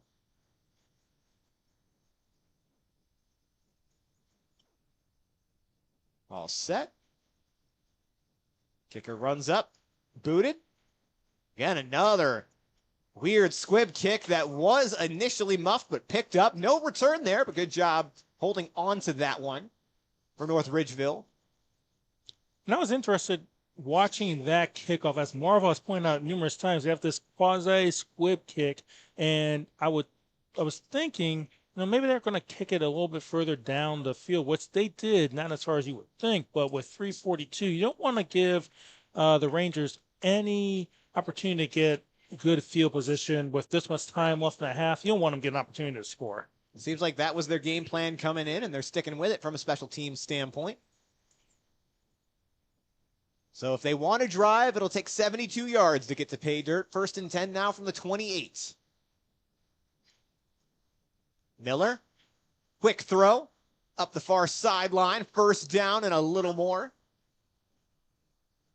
Good quick pass there for this North Ridgeville offense. Move the chains quickly. Because we've talked about Miller's legs, but he does have an arm on him as well. Yeah, Miller, again, very good passing the ball tonight. The biggest struggles have come from the pressure he has faced up front. 1st and 10 now from the 40. 3 minutes, 30 seconds left. Man in motion, going to be a handoff. Back's got some space. Up the near side, right down near that 1st down marker. If this stands there, going to give it to him. Luke Bartell on the carry. Yeah, nice tackle there by Byland to stop him from getting more than he could have. Nice ankle tackle there. And though 2 plays and 2 first downs for North Ridgeville. Again, the running game getting going. That's the first time we've seen a back be able to find some space on the outside. 1st and 10, getting close to the 3-minute mark now. And still 2 timeouts in the back pocket at North Ridgeville. They're going to throw again. Miller some pressure, but has some room, slings it down the far side of the field and just overthrows his receiver. Because I understand the attempt, it was a nice pass, but it looked like Miller had a lot of open green grass on the right I've side. seen that a couple times tonight. Yes, Miller just keeps his eyes down and can take off. The space is there for him. They're respecting his ability to throw the ball. We'll see if they key in on that. And that was Dylan DeShazo. That was the open receiver on that play. He came open late, and he had a couple steps on the corner, but just a little bit of an overthrow for Cole Miller. And if he hits him in stride, he's in the end zone, and we're watching an extra point. 2nd and 10 now. Miller by himself in the backfield. Sends a man in motion. He is going to keep it himself on a run. Moving up the near side of the field. Met after a gain of about 7. Berea-Midpark thinks they have the ball. The referees look like they're calling that play dead without too much discussion. But a Berea-Midpark defender did come away with that initially. I wonder if in that little scrum there that may have just ripped the ball away from him. They just couldn't see it. Yeah, because I did not see how he even came away with the ball. Either way, mute point, as it looks like the Rangers will hold on to the ball. Miller by himself again. He needs 3 yards now to convert. 3rd and 3 from the 43. Gonna look to throw. Facing pressure, rolling outside arm throw, completed right at the first down marker. Another set of downs for the Rangers. It looked like that was number 9, Jared Klimek, with one heck of a tackle there. He had incredible closing speed. But still enough for the Rangers to move the ball. 2 minutes left on the clock. North Ridgeville moving the ball with purpose. Miller with a back with him this time. Steps back, throw, far side, completed. Couple yards short of the sticks. Again, these quick passes have been very effective for the Rangers these last couple of drives. Looks like they might have started to unlock something with Miller. Now, guys, this is an interesting situation right now. You want the Rangers to have urgency, but you also don't want them to leave too much time on the clock. You know this Titans offense, it doesn't take them much to get the ball down the field and get into scoring territory. Now under 1:49, the clock did stop. The receiver went out of bounds. 3 receivers bunched up to the near side. Miller looked to take off early, facing pressure, decides to throw it. Throws it away there. Out of the pocket. Gonna say, just a great job by Miller getting out of the pocket, not holding on to the ball longer than he needed to, trying to make any kind of play that wasn't there. Just get rid of the ball, fall to the ground, incomplete pass. You still got here on 3rd down, only a few yards to pick up. And again, good heads up play to just throw that out. We've seen intentional grounding really hurt a couple teams so far this year, but Miller with the awareness knew that he was safely out of the pocket. But it is 3rd and 2. Down to 1:43. Again, still 2 timeouts. Clock is stopped. Man in motion. Ball snapped. Handoff. Back's got room. Got the first down plus a couple. Chains are going to move. That'll stop the clock. New set of downs for the Rangers. And guys, it's interesting because I can't remember the last time I've been impressed with a player by the plays they didn't make. Even when Miller's not making plays and the play fails, he still was very impressive. 1st and 10 from the 30 now. We're going to get a stoppage. And elaborate a little bit more. Oh, sorry, Brandon. No, I was just going to say timeout for Berea-Midpark. So again, North Ridgeville retains both of their timeouts. But yes, to elaborate a little bit more on that last play, even though he had to get rid of the ball, just the ability to escape that pressure, the spin move out of it, he is a very impressive player even when he's not making plays. Again, the reaction time, the wherewithal. Again, very poised quarterback and plenty of experience under his belt. I do believe even as a freshman he was getting some reps here for North Ridgeville, and that has shown, again, Miller several great years of play, leading the turnaround for this North Ridgeville team. Been very competitive and a playoff team here in the SWC for a few years now. A lot of that thanks to the senior leadership of Miller and Zachary Barnhart, who, again, we have not seen tonight. But so far, North Ridgeville keeping this competitive without it. 1st and 10 now from the 30. Miller set, ready, facing pressure, throws it deep down the far sideline. And there's a flag on the play. Yeah, obvious pass interference there. Never got your head turned around. It looked like he was kind of forcing the receiver from Ridgeville out of bounds a little bit, or towards the sideline. And that was Mason Allison, the intended receiver. But another big gain, this time in way of a penalty for North Ridgeville. 1:20, 2 timeouts.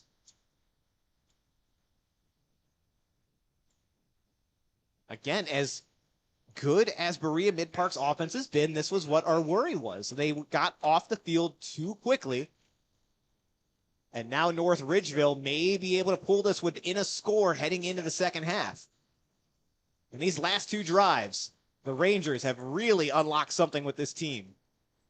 Starting to wear down this Titans defense. 1st and 10 from the 15. We're in the red zone. That trip's brought to you by the Kelly McLean Achievement Center. Going to be a handoff, bouncing to the outside again now to the 10-yard line. Churns forward. Big gain there. We'll see if they give him the first down. Team's starting to rush up to the line as we now tick under a minute. They're going to call it 2nd and 1. Team now ready for it. Pistol formation. Miller, handoff again. Back looking, finds some space. Again going to the outside. They're finding room on the outside of this offensive line. Got enough for the first down there, so it'll be 1st and goal. Chains move. And Fletcher's added some juice to this offense. He really has, and they've been able to continue the momentum from last drive. So they've been very impressive. 50 seconds now. 1st and goal from the 4. Taking their time. Still 2 timeouts to use if they so choose. And we're going to get a stoppage. Let's see who called that. Looks like Berea-Midpark. So not wanting the momentum to keep up. Titans will take a timeout, give their defense a breather. You know, they've done a really good job of moving the ball down the field. They've had urgency, but they've also taken their time. Only 43 seconds left in this half. Assuming they get a couple plays off, run a little bit more time, they'll be able to run out this half and have a one-possession, game. Again, this is exactly how you would have wanted it drawn up, if you are the Rangers. They have executed this drive perfectly. Obviously still need to score, but from a tactical standpoint, this has gone about exactly how you would have wanted. Drive down, put up points, don't allow the Titans offense back onto the field before this half is over. Yeah, and at this point, if you're Berea-Midpark, you just try to make the best defensive stop you can. Don't worry about the offensive side of the ball, because if there's less than 30 seconds on the clock, you don't want to take any kind of deep shot that could risk a late turnover in the half that could really flip momentum going into the locker room. 1st and goal from the 4. Miller calls for it, going to keep it himself, trying to find some space, and he's in. Oh, no, just short. Just short. Beyond about the half-yard line. He did get out of bounds, so the clock stops. And his helmet came off on the play. So he's going to have to sit out a play. Well, let's see, that could be big. It's like Braden Harrison's coming in. And Braden Harrison, junior quarterback. See what they decide to do here. Haven't seen him play much so far, but a much smaller in stature quarterback. We'll see if they keep a run play designed for him or if they hand it off now. And it will be handed off on 2nd down. There's a scrum right at the line, and he's not going to get in. 3rd down now.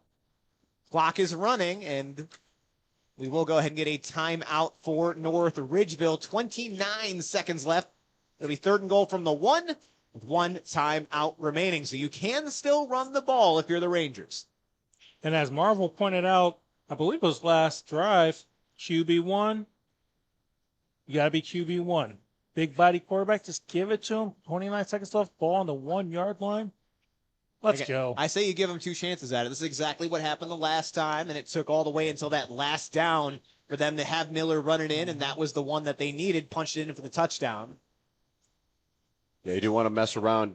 Cole Miller's been kept off his legs for a good amount of this drive. They've seen a lot of the pass game working. They've seen the extended run game working.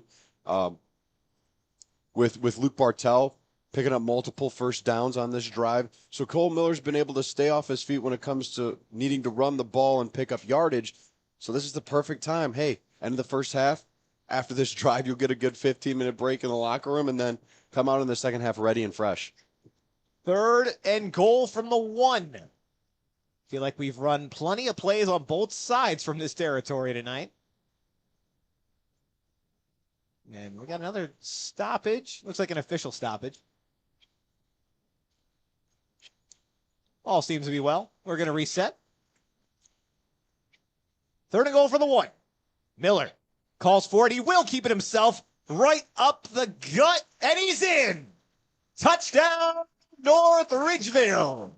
2nd touchdown of the game, almost identical play, and that's what you got to do. When you have a quarterback that big, with that ability, and you're that close to scoring, you just got to give him the ball and let him do what he does. Great job there by the Rangers. And folks, that trip to the red zone brought to you by the Kelly McLean Achievement Center. brings us back to a one-score game. We'll see if Ridgeville decides to go for two. Had a PAT blocked earlier in this game, and so far does look like the offense going to stay out there. Both times they've been able to plug the ball in courtesy of a quarterback run by Cole Miller. Let's see if they do the same thing, needing one play here. Man in motion. Miller does keep it, but he'll throw. Open man sneaks in. Conversion is good. 25 seconds to go in the first half, and we have a ball game, folks. North Ridgeville 14, Berea-Midpark 21. And guys, if you're Brian Morgan, I don't know how you're not excited by the way this half is coming to an end.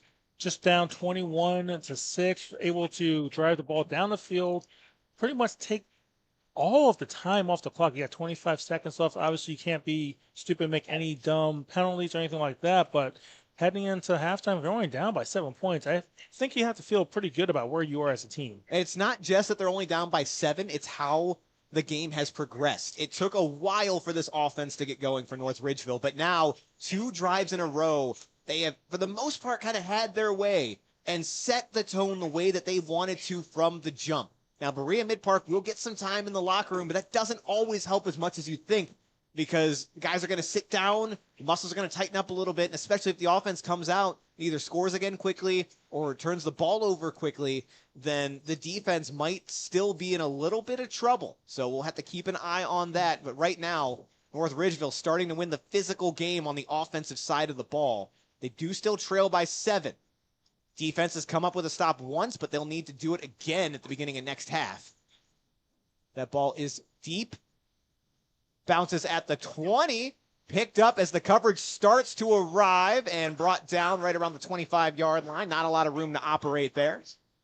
20 seconds left for Berea-Midpark. Now, Marvel, I know you did say you don't necessarily want to risk a deep shot, but Berea-Midpark has been able to generate big chunk plays without them. Yeah, here, Berea-Midpark, they could easily look at this. They could read the defense, see if they're playing maybe a shell defense or a prevent defense, kind of look to see what North Ridgeville is throwing at them. And if they are playing any kind of press or small zone defense, go ahead, take a deep shot. But if they're playing prevent, let it go. And Dylan Maddox, the injured player for Berea-Midpark, while they tend to him, we're going to take a quick break, folks. Enjoy some highlights. We'll be right back. Run some type of rule out here if they're going to pass it, but there is an overhang on the right. They need to be careful. Brock Sandich, the keeper, up the middle, keeps the legs churning, and he fought for that football. It was nearly ripped out of his hands by the edge rusher there. That was defensive end number 53, Rodney Harris, who nearly ripped that out of the arms of Rock Sandich, and Rock Sandich said, nope, give me that. I'm holding on to this, and reaches that arm towards the plane. Broke it. One. Yeah, we're back. Dylan Maddox up and off the field under his own power, which is good to see for Berea-Midpark. 1st and 10 from the 26. Looks like they're going to take at least one more shot here. No victory formation for the Titans. Ball snapped. Gonna throw. Wide receiver screen. A little bit high, but receiver got it. Brought down, though, after only a short gain. Tyson Clay on the reception. And it looks like they're going to be happy just letting this tick down. And that'll do it for the first half here, folks. It looked like Berea-Midpark was going to pull away early. Then the offense has woken up for the Rangers. We've got a good one, folks. Make sure you stick around for the second half of this one. Stay tuned for the Cement Mason Local 404 halftime show with Brandon Marvel. But for now, folks, Berea-Midpark 21, North Ridgeville 14. We'll be right back after these messages. This week's Keon Sports Game of the Week is brought to you by the Cement Mason Local 404 Union. Whether you're an experienced journeyman or an apprentice, their doors are open for you to join the union. Current and future demand for skilled craftsmen necessitates an apprenticeship program that takes into consideration practices of one of the world's oldest trades, along with instruction in new techniques, applications, technologies, and materials. The Local 404 Cement Masons Joint Apprenticeship Training Program supports a world-class curriculum of instruction and on-the-job training for more than 40 apprentices annually. Union Cement Mason skills are honed with the most comprehensive apprenticeship training program in the industry. B.A. Sweetie Candy Company. The world's most famous candy company is right here in our backyard. They are located at 6770 Brook Park Road in Cleveland, and it is a candy lover's paradise. They have every candy from your childhood, so make sure to visit them today. JBL Roofing and Construction. JBL is a licensed, bonded, and insured contractor with the experience to complete any job needed for your home or property. Let their team of professionals help you with vinyl siding, windows, roofing, and gutters. Get the job done right the first time and stress-free with JBL. Call them today at 330-677-9463 or visit them on the web at jblrc.com. The Cleveland Building and Construction Trades Council provides essential coordination and support to the work of its affiliated local unions in order that, through intertrade solidarity, organized construction workers achieve a powerful voice in government, bargaining, and in their communities. They work to secure the trade jurisdiction and autonomy of their affiliates as the respected arbiter of trade issues, and through that work contribute to the community of employment and economic security of organized construction workers. Established in 1913, the Cleveland Building and Construction Trades Council continues to provide skilled union craftsmanship throughout Northeast Ohio. Neopat is a nonprofit dedicated to supporting veterans, military service members, and their families right here in our community. From emergency assistance to family events, scholarships, and mental wellness programs, Neopat works to honor their service and sacrifice. You can make a difference by donating, volunteering, or sponsoring programs that directly impact local military families. Learn more and get involved at neopat.org. North Ridgeville Athletic Boosters is a charitable organization consisting of dedicated Ranger supporters serving athletes, coaches in our community. Chatty's Pizzeria. In the heart of Bay Village at 28611 Lake Road, this incredible pizzeria offers a full menu of food and drinks. They have everything from a casual dining experience to the romantic setting of a long-awaited date night. Their food is made on the spot with fresh ingredients and classic recipes that the entire family will enjoy. From a cozy spot in the igloo to the party room, everyone will be taken care of. Call 440-471-4485 or email info@Chatty's Pizzeria for reservations. Some type of rule out here if they're going to pass it, but there is an overhang on the right. They need to be careful. Roxandich, the keeper, up the middle, keeps the legs churning, and he fought for that football. It was nearly ripped out of his hands by the edge rusher there. That was defensive end number 53, Rodney Harris, who nearly ripped that out of the arms of Roxandich, and Roxandich said, nope, give me that. I'm holding on to this. And reaches that arm towards the plane, broke it, and that's a touchdown and now a lead for the Blue Devils. Woo, I got chills here, Cole. This is a huge crowd here for Brunswick here tonight. In Roxandich gave. Good evening and welcome in to the Cement Masons Local 404 halftime show. I am Brandon Marvel, and here we'll get you a little recap on the first half of our game here at North Ridgeville between the North Ridgeville Rangers and the Berea-Midpark Titans, as well as take you around Northeast Ohio for some other scores. Now here in the first half at North Ridgeville, we saw Berea-Midpark take an early lead as their offense came out with their air mail special and hit a big pass down to Dylan Maddox for a long touchdown. And then later in the half, Berea-Midpark continued to use their air raid defense. They went up 21-6 after they had blocked an extra point. After a North Ridgeville score, they marched down the field in just over a minute and a half of game time with some penalty help as well, and were able to extend their lead.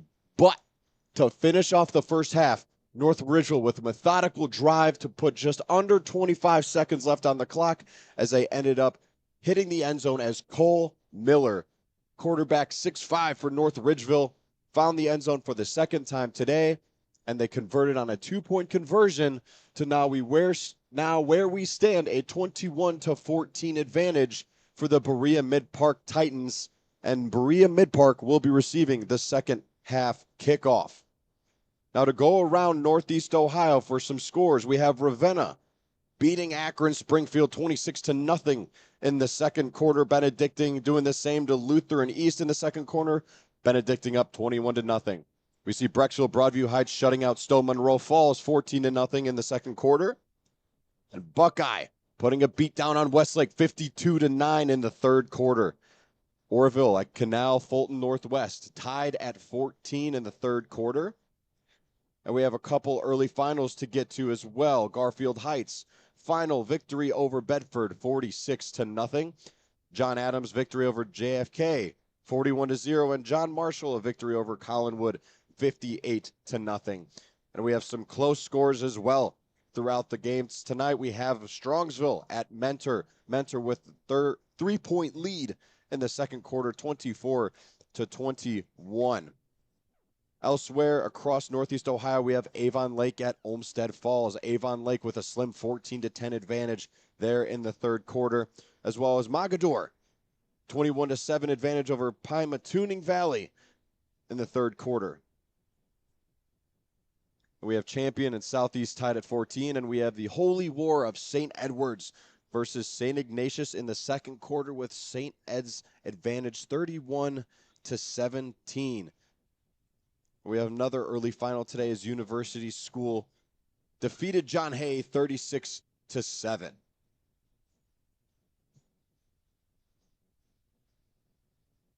And remember, folks, today all penalties and turnovers in the game are brought to you by Stevens Tax Service. No one wants penalties at tax time, so turn over your taxes and financial needs to Stevens Tax Service. Tom has been in business for over 15 years and will make sure that you don't fumble your finances. You can learn more at StevensTaxService.com.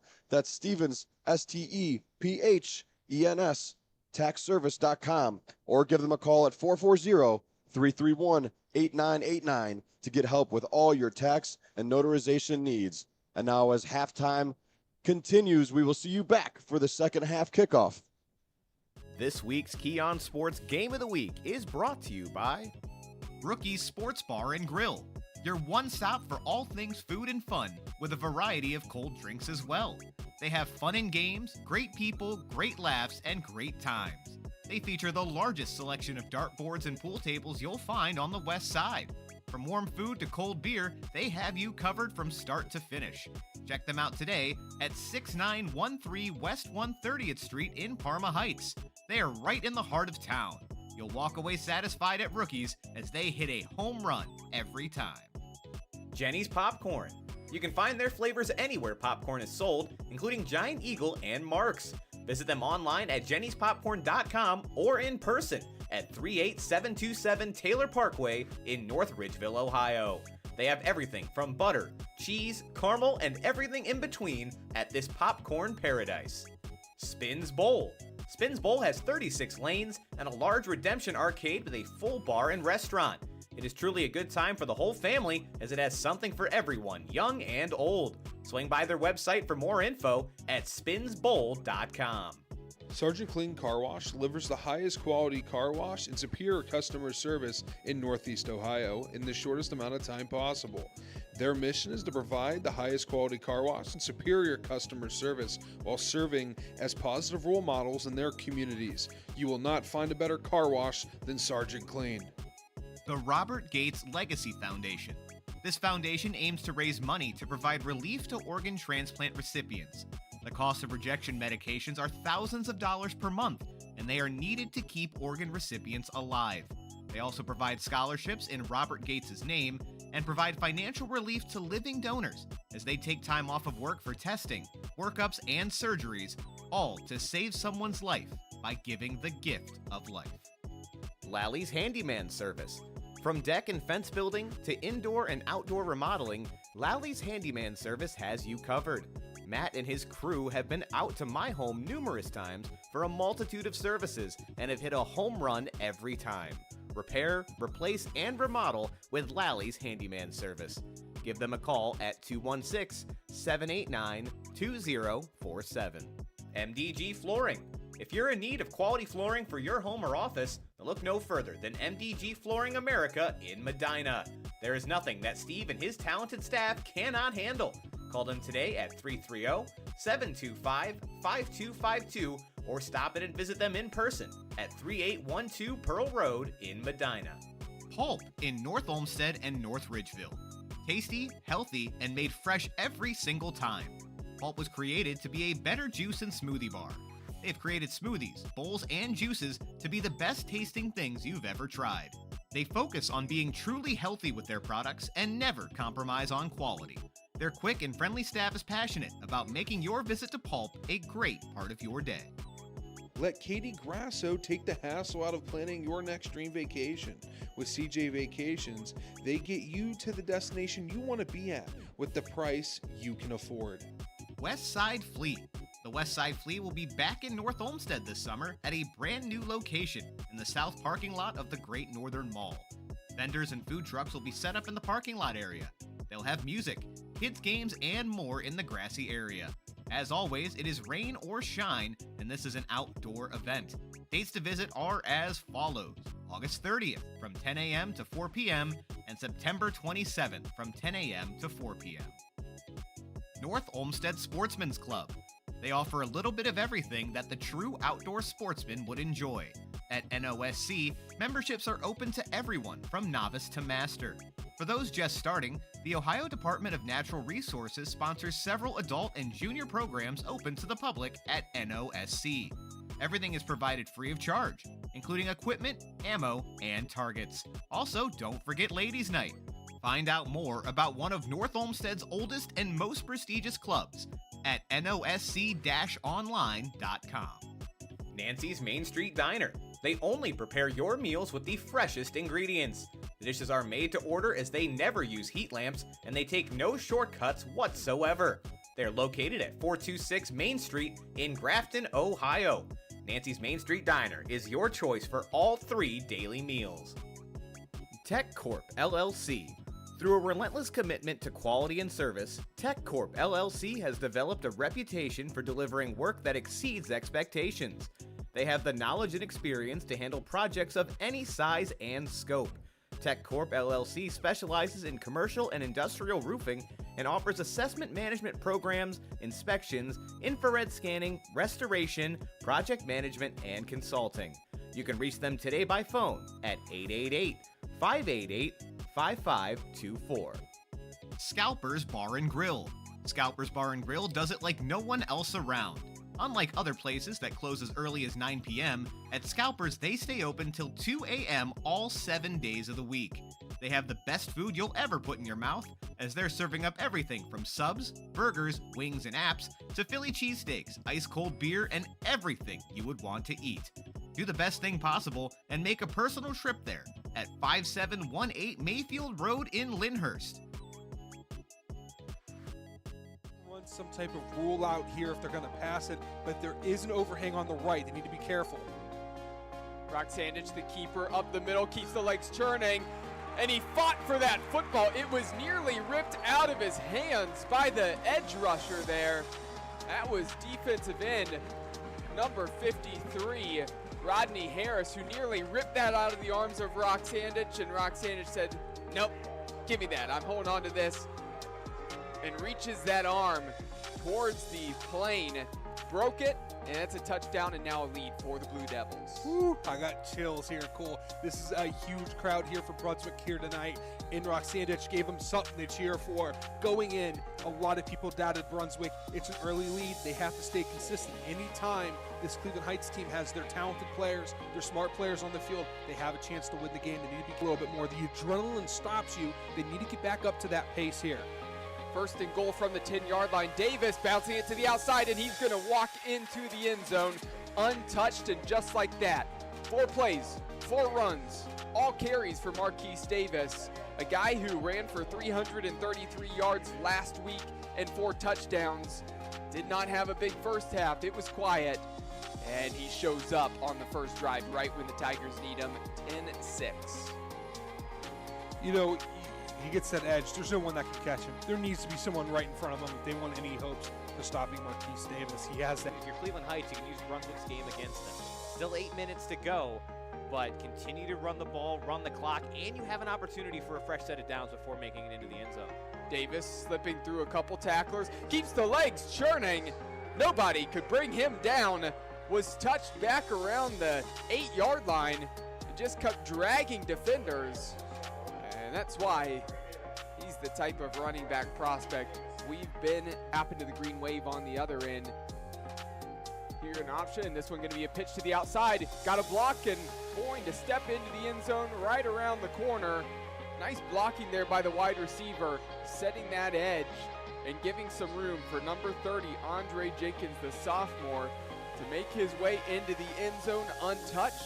And also credit to Elijah Gray on that pitch, well timed on driving once again, looking to get their first win of the season and break that 9-game win streak for Holy Name dating back to 2013.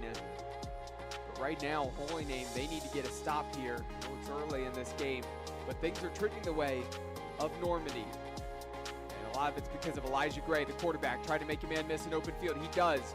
Past the 15-yard line, slips past the tackler, cuts inside, and he's going to barrel his way into the end zone. I'll tell you what's more slippery than that football tonight, and that is the quarterback, Elijah Gray. Nobody can bring that man down. Yeah, I don't even know what to say. I mean, this is one of the most exciting runners of a quarterback that I've seen. And a reminder that this trip to the red zone has been brought to you by Kelly McLean Achievement Center. Visit kelly-mac.com to learn more. 2nd and 2 from the 5. Have to get to the 3-yard line to pick up the first down. Rodriguez on the carry. Looks like he's going to get close and just enough to move the chains down at the 2. 1st and goal. That's nice having that first down marker right there. Now you have 4 golden chances at the 2-yard line to punch one in. But don't forget, Dom, this is the second time it's happened just like this. They got a fresh set of downs on the 2-yard line earlier in this game. Didn't quite turn out. Got to shake off the cobwebs. Still running out of the same set from the last 2 plays. They're going to go back to the well with Rodriguez again. And Rodriguez is into the end zone. Touchdown, Holy Name. And this crowd has come back to life after being quiet in the latter stages of the first half. 14-6, an opportunity to make it 7. That's how you set the tone. That's how you come out of half and show that we're still here, that we're not done yet. This is a tough group, as Ryan Day said in his post-game interview after the Notre Dame game. This is a tough team. That's what Holy Name is. They proved it right there with that offensive line putting in work and those running backs doing well. That was a good drive. Here's the hold, looks good, and that kick is up and good. 14-7, 1 did that. He needed that run. Yeah, he's hobbling, he's hurt, he's in pain. But as soon as he says go, and that ball hits his fingers, the light shining down bright on him, you have 11 hungry invaders trying to get to you, and all he can think of is the task at hand. Pull back to pass, looking down the field. He's got a man wide open, and he finds him into the open field, and headed for the end zone is number 7, Colin Daskos, the senior, and an opportunity to tie this game up. What a huge play there as Cole kept his eyes down the field, and there was nobody around Daskos. Hurt ankle, no ankle, it doesn't matter. He can throw the ball for 68 yards in the tutty all the way to the crib. Oh, Brandon, we have an exciting football game between a 1-win team and a no-win team, and baby, this crowd's into it. We're into it, the PA announcer screaming there in the PA system. We have an exciting one. I'll tell you what, that's all you want in a football game, a 60-yard touchdown pass, broken coverage. We'll take advantage of it. This hasn't been the season where either of these teams really have picked up many wins, right? And you know what? We're not going to kick it. We're going to see if we can get it. I don't know. It will depend. If they go to the ground, you'd have to think they're stating that this is 4-down territory now. I think it was the snap that got messed up last time. We just saw the holder there practicing the hold. I think they're going to kick it if they need to. Here's a carry up the middle for Dix. They're not going to have to, as he's going to push close to the end zone. He stopped just short. That white wall there of the invaders kept him out of the end zone. But that actually might help Holy Name, because even though they didn't score there, They got a first down, opportunity to kill a little bit more clock if they want to here. Here's the run with the quarterback, and Andrew Cole slips through some tacklers into the end zone. Holy name, their first lead on the night, 20 unanswered points. My goodness, just ran it down the throat of Normandy. They weren't taking any chances. They weren't doing anything funny. They know what their record has been in the red zone tonight. And man, they didn't care. They redeemed themselves, finally put themselves up in this game. Minute 7 to go. Hopefully that's enough. You're still going to have to come out and play defense. But man, what a redemption arc for Holy Name, coming back from 14 unanswered, now up with just a minute 7 to go in this one. So the lefty kicker and Josetti has an opportunity here to extend this lead to 7. This one's up, and this one is good on the PAT. 21-14. Looking at overtime for the first time this season here in our Keon Sports Game of the Week. And we're in week 7 now at this point, and here on 4th down now. 10 yards to go. Can Gray make something happen? Gray has some time, stepping up, looking down the field, lost this one up. Touchdown, Normandy. That one floated over the fingertips of the defenders into the hands of a receiver in the end zone. Believe from up here, that's number 12. Trying to get a better look at the receiver. But now Normandy only trails by 1 point. Wow. On 4th down, nonetheless, regardless of this result now, folks, that phantom down is going to be talked about. And it's going to be brought up over and over again. And now the scoreboard is yet to adjust. Okay, I think we're all trying to adjust here. Holy mackerel, you kidding me? Hey, everybody, calm down a little bit. They're looking to go for We're 2. going for 2. We're not going Gonna win it. overtime. It ends here. And a timeout now for Holy Name as they saw Normandy look to forget about overtime. Let's try to win it right here. See if we can make this ball game. And yeah, you're right. Scoreboard still hasn't adjusted. There it goes. Finally, 21-20 up on the board. We'll see if Normandy comes out with the PAT unit and try to kick this thing. You know what? Why not go for 2? You're 0-6 this year. This is the closest you've gotten, right, to have a chance to win this game. The momentum is on your side right now. You just drove the ball 70 yards down the field. Go for it. Hey, you know here. There's rules. I didn't make them. You didn't make them. No one made. We don't know who made them, but there's rules. When you're the away team and you have a chance to take the lead with seconds left on the clock, you choose to take the lead rather than go to overtime. If you're the home team, you choose to go to overtime if you have the choice. You choose to be a little bit risky when you're the underdog on the road. Tell you what, how about that throw on 4th and 10 there for Elijah Gray, stepping up, launching that one towards the end zone. I think that was the first time I couldn't see a number in the end zone because there were 2 black jerseys right in front of the receiver. I thought one of them came down with it. It dropped in just past the fingertips of the defenders. That thing had to be pinpoint and precise. Going for 2 still here. 2-point conversion to try to win the ball game. This thing blown up. Holy Name. They make the stand. 21-20. And the blocking there of Normandy just not good enough. Elijah Gray stumbled as he tried to spin out of that one, and he's brought down. Credit to the guts there of the coaching staff of Normandy to want to go for that there. The conversion. Have to send this one away. But again, we've seen a lot of special teams errors between these 2 teams. They've been able to usually fall on the ball and not turn it over off their own mistakes. But it has not been clinical for us. And folks, welcome back for second half action. It's the Keon Sports High School Football Game of the Week for Week 7. Berea-Midpark has traveled in to take on North Ridgeville. Berea-Midpark will receive the ball to start things off. They currently hold a 21-14 lead. It's a little bit of confusion. We're going to go ahead and flip the field here. That's all right. All good. And Berea-Midpark will start the other way. I was looking at the field. I was like, when was the ball kicked? And then they're just switching sides. No penalties. None of that. We're going to try that again. As the clock now set for 12 minutes.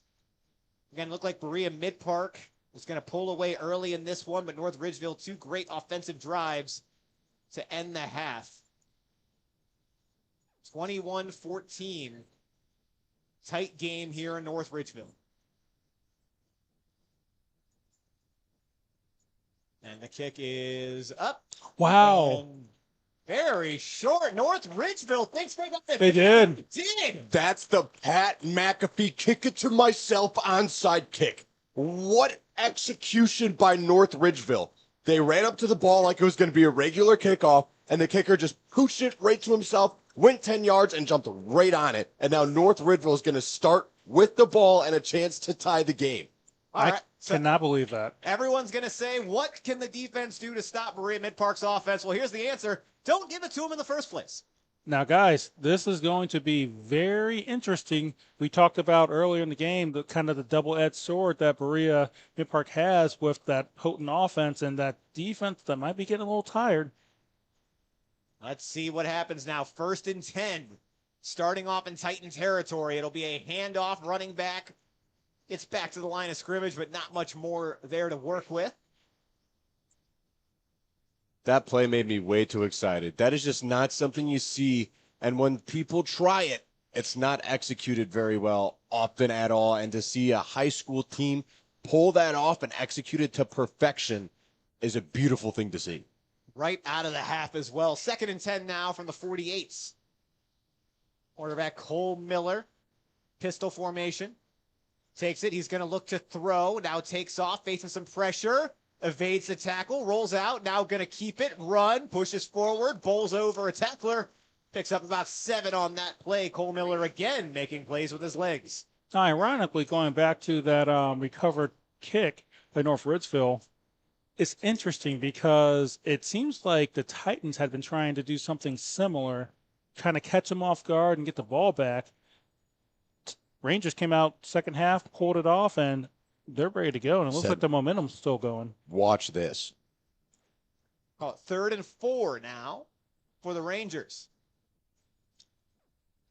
Man in motion, Miller hands it off. Back's got some momentum, but dragged back. Forward progress is maybe going to give him a yard. It looks like they'll actually mark him back at the line of scrimmage. So 4th down now for the Rangers. With that being a run, wonder if they had decided beforehand this was 4-down territory. Right now, the offense still out there. They are kind of playing with a free possession here, depending on how you look at this. Yeah, that's one of those situations as a head coach where it's like, hey, if we successfully recover this kick, this is what our first X amount of plays is going to be, and this is how we're going to run it. 4th and 4, Miller by himself. He's got it. He's going to look to throw up the middle of the field and off the hands of the receiver. Incomplete. And Berea-Midpark takes over. And that reminds me of North Ridgeville's, was it that first possession of the first half where they had it about at midfield, had the opportunity to make a play on 4th down and continue to drive, but turn it over and downs. Let's see if the Titans can take advantage this time. Last time they weren't able to score. Now they have it not at midfield, but close to. See if they can come down and score. Still a good call for North Ridgeville to give their offense an opportunity, but it looks like the Berea-Midpark defense a little more spry coming out of the half. 1st and 10 from the 42.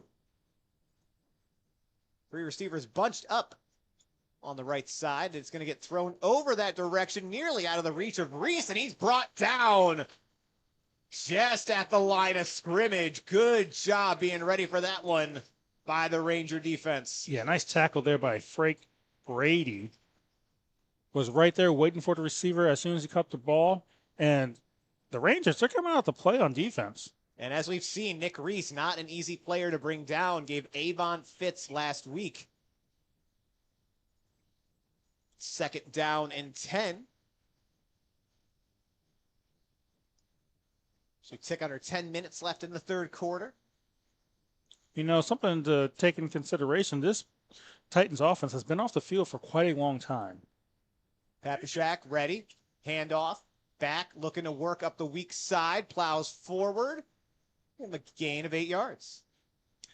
It's not often we see that Berea-Midpark offense run the ball. One of the few times they've done it today. And Xavier Harden was able to find pay dirt earlier on a short touchdown run. But that's a nice big 8 yard gain on second down for the Berea-Midpark run game, kind of throwing off the North Ridgeville defense a little bit. Definitely threw me off. Did not think they were going to go run on that play. Arpon Tamang, the senior running back on that carry. 3rd and 2.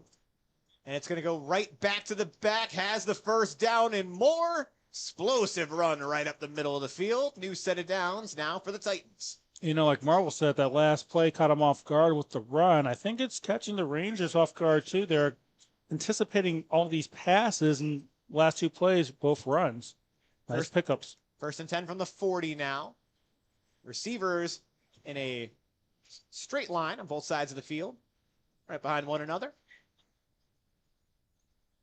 Shotgun formation back on the right hip of Papashak. Now sends that back out in motion, but we got some movement up front. Appears to be a false start against Berea-Midpark. Shuffled a little bit early, got excited, but that's one of those timing snaps where you have to know what's going to be on. Well, listen, if you're going to get a false start penalty, at least do it on 1st down when you have plenty of opportunities to pick up the yards. It'll be 1st and 15 now. Still on North Ridgeville's side of the field. Spreading out the North Ridgeville again, rather. See receivers on each side. Papashak will instead hand the ball off. Back picks up a couple there. Arpon again with the carry and featured a little bit more to start this second half. You know what? I almost wonder, it's very interesting that they're running the ball so much. It's almost like they're trying to give their defense a little bit more of a break because they know just how good the Rangers have been on offense the last 3 possessions. 2nd and 14 now. Feigns the quick snap.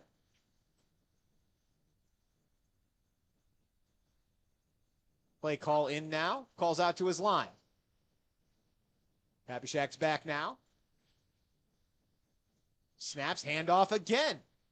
Back makes his way, stopped maybe a yard short of the original line of scrimmage, so going to be 3rd and long now for the Titans. Going right back to that run game. A lot of running the ball earlier here in this possession for Berea-Midpark. And how many runs did we see total last half? Maybe 4, and most of them came within the 5-yard line? I say we may have matched that already. Interesting that they maybe want to slow this thing down a little bit. That's what it looks like. Still 3rd and 12, though, for the Titans. Papashak fakes the handoff this time. Going to look to throw. Uncorks it down the middle of the Wow. field. Nick Reese. And he took a hit, too, and still delivered that ball. Did. That was a great job by Papashak, staying in the pocket and taking the hit and laying an absolute beautiful ball. And there is a flag on the play, though. Let's see. And yep, going against Berea-Midpark. Wow. I thought maybe they were going to get him for roughing the passer, but I thought it was a clean hit. And so holding's the only other option to make at that point of the flag. So now going to be 3rd and very long. And yes, it is holding on the offense. That definitely hurts. Still capable of picking up the yardage. We've seen it a few times, but not a lot of plays in the playbook designed for 3rd and 22. Well, this is one of those plays where you probably want to run the ball again or give you one of your wide receiver screens, see what kind of yardage you could pick up, make the punt a little more comfortable to set North Ridgeville back in tough field position for their next. See what happens. They're going to throw, facing pressure. Papashak steps up, evades pressure, gets the ball out. Nearly intercepted by the Rangers. It looks like oh, okay, he's up. He got shaken up a little bit there, it looked like. Again, Papashak has not had to face a ton of pressure tonight until he was getting into those goal line situations, but that time the Ranger defense stepped up. 4th and forever. And I believe for the first time tonight, we'll see the punting unit come out for Berea-Midpark. The only time they were stopped in the first half on offense was a goal line stand by the Rangers. Right now, that stand is looking like it might pay huge dividends. Still a 1-score game. Getting ready to get the ball back now. Punt is up and away over the darker side of the field. Roll out of bounds. That's a great sign for North Ridgeville. The first defensive possession of the half. Yet there was a big play, but it was called back for holding. Aside from that, great drive from the North Ridgeville defense, really holding strong and keeping this a one-possession game because they know what their offense is capable of, and they know that this could be a tie game at any moment. They'll have another opportunity now. Berea-Midpark, not the drive they wanted, but the offense throw it up the middle of the field. Contact. That ball was thrown. No flag. That was Cole Allison. Complete pass. Cole Allison, the intended receiver, took a shot on that play. Couldn't quite hold on to the ball. Yeah, Nate Byland with the hit. Coming up fast and hitting him so hard he was able to get the ball out of his hands. That's one thing we saw a lot with Berea-Midpark last week. Not as much today, but they met the ball carriers at the point of contact, or the receivers specifically, and they were hitting hard and fast and stopping the Avon playmakers from being able to do much downfield. And we saw that there on that play. 2nd and 10, Miller going to keep it himself. Hits the Jets again. 1st down and more. Has 3 defenders over on the sideline. They do eventually force him out, but not until he hits Titan territory. Now, guys, I've talked about the Titans have a big defensive line, but once you get past that defensive line, I mean, Miller's just so much bigger than even the linebackers and defensive backs that if he gets to that second level, it could be trouble. They're going to say he stepped out just short of the 50. So 1st and 10 from the 49-yard line. Miller ready for it. Pressure coming from Berea-Midpark. Steps up. Looking to scramble. Instead throws open receiver. One man to beat. Jukes inside. He's going to score. Ladies and gentlemen, we have a hamstring injury. It might be cramp. He's either cramping or he pulled his hamstring. Let's see what happened. But either way, touchdown, North Ridgeville. No flags on the field. 20-21 pending the extra point. Yeah, the receiver pulled up late as he was crossing the goal line, so hoping it's just a little bit of a cramp and that he'll be okay and able to get off the field. We'll see. They're running over to take a look at him. And it looks like that was Dylan DeShazo on that play. We're going to take a quick break here, folks, as we have DeShazo looked at. So enjoy these highlights, folks. We'll be back in just a moment. Run some type of rule out here if they're going to pass it, but there is an overhang on the right. They need to be careful. Brock Sandich, the keeper, up the middle, keeps the legs churning, and he fought for that football. It was nearly ripped out of his hands by the edge rusher there. That was defensive end number 53, Rodney Harris, who nearly ripped that out of the arms of Brock Sandich, and Brock Sandich said, nope, give me that. I'm holding on to this. And reaches that arm towards the plane, broke it, and that's a touchdown and now a lead for the Blue Devils. Woo, I got chills here, Cole. This is a huge crowd here for Brunswick here tonight in Roxanne.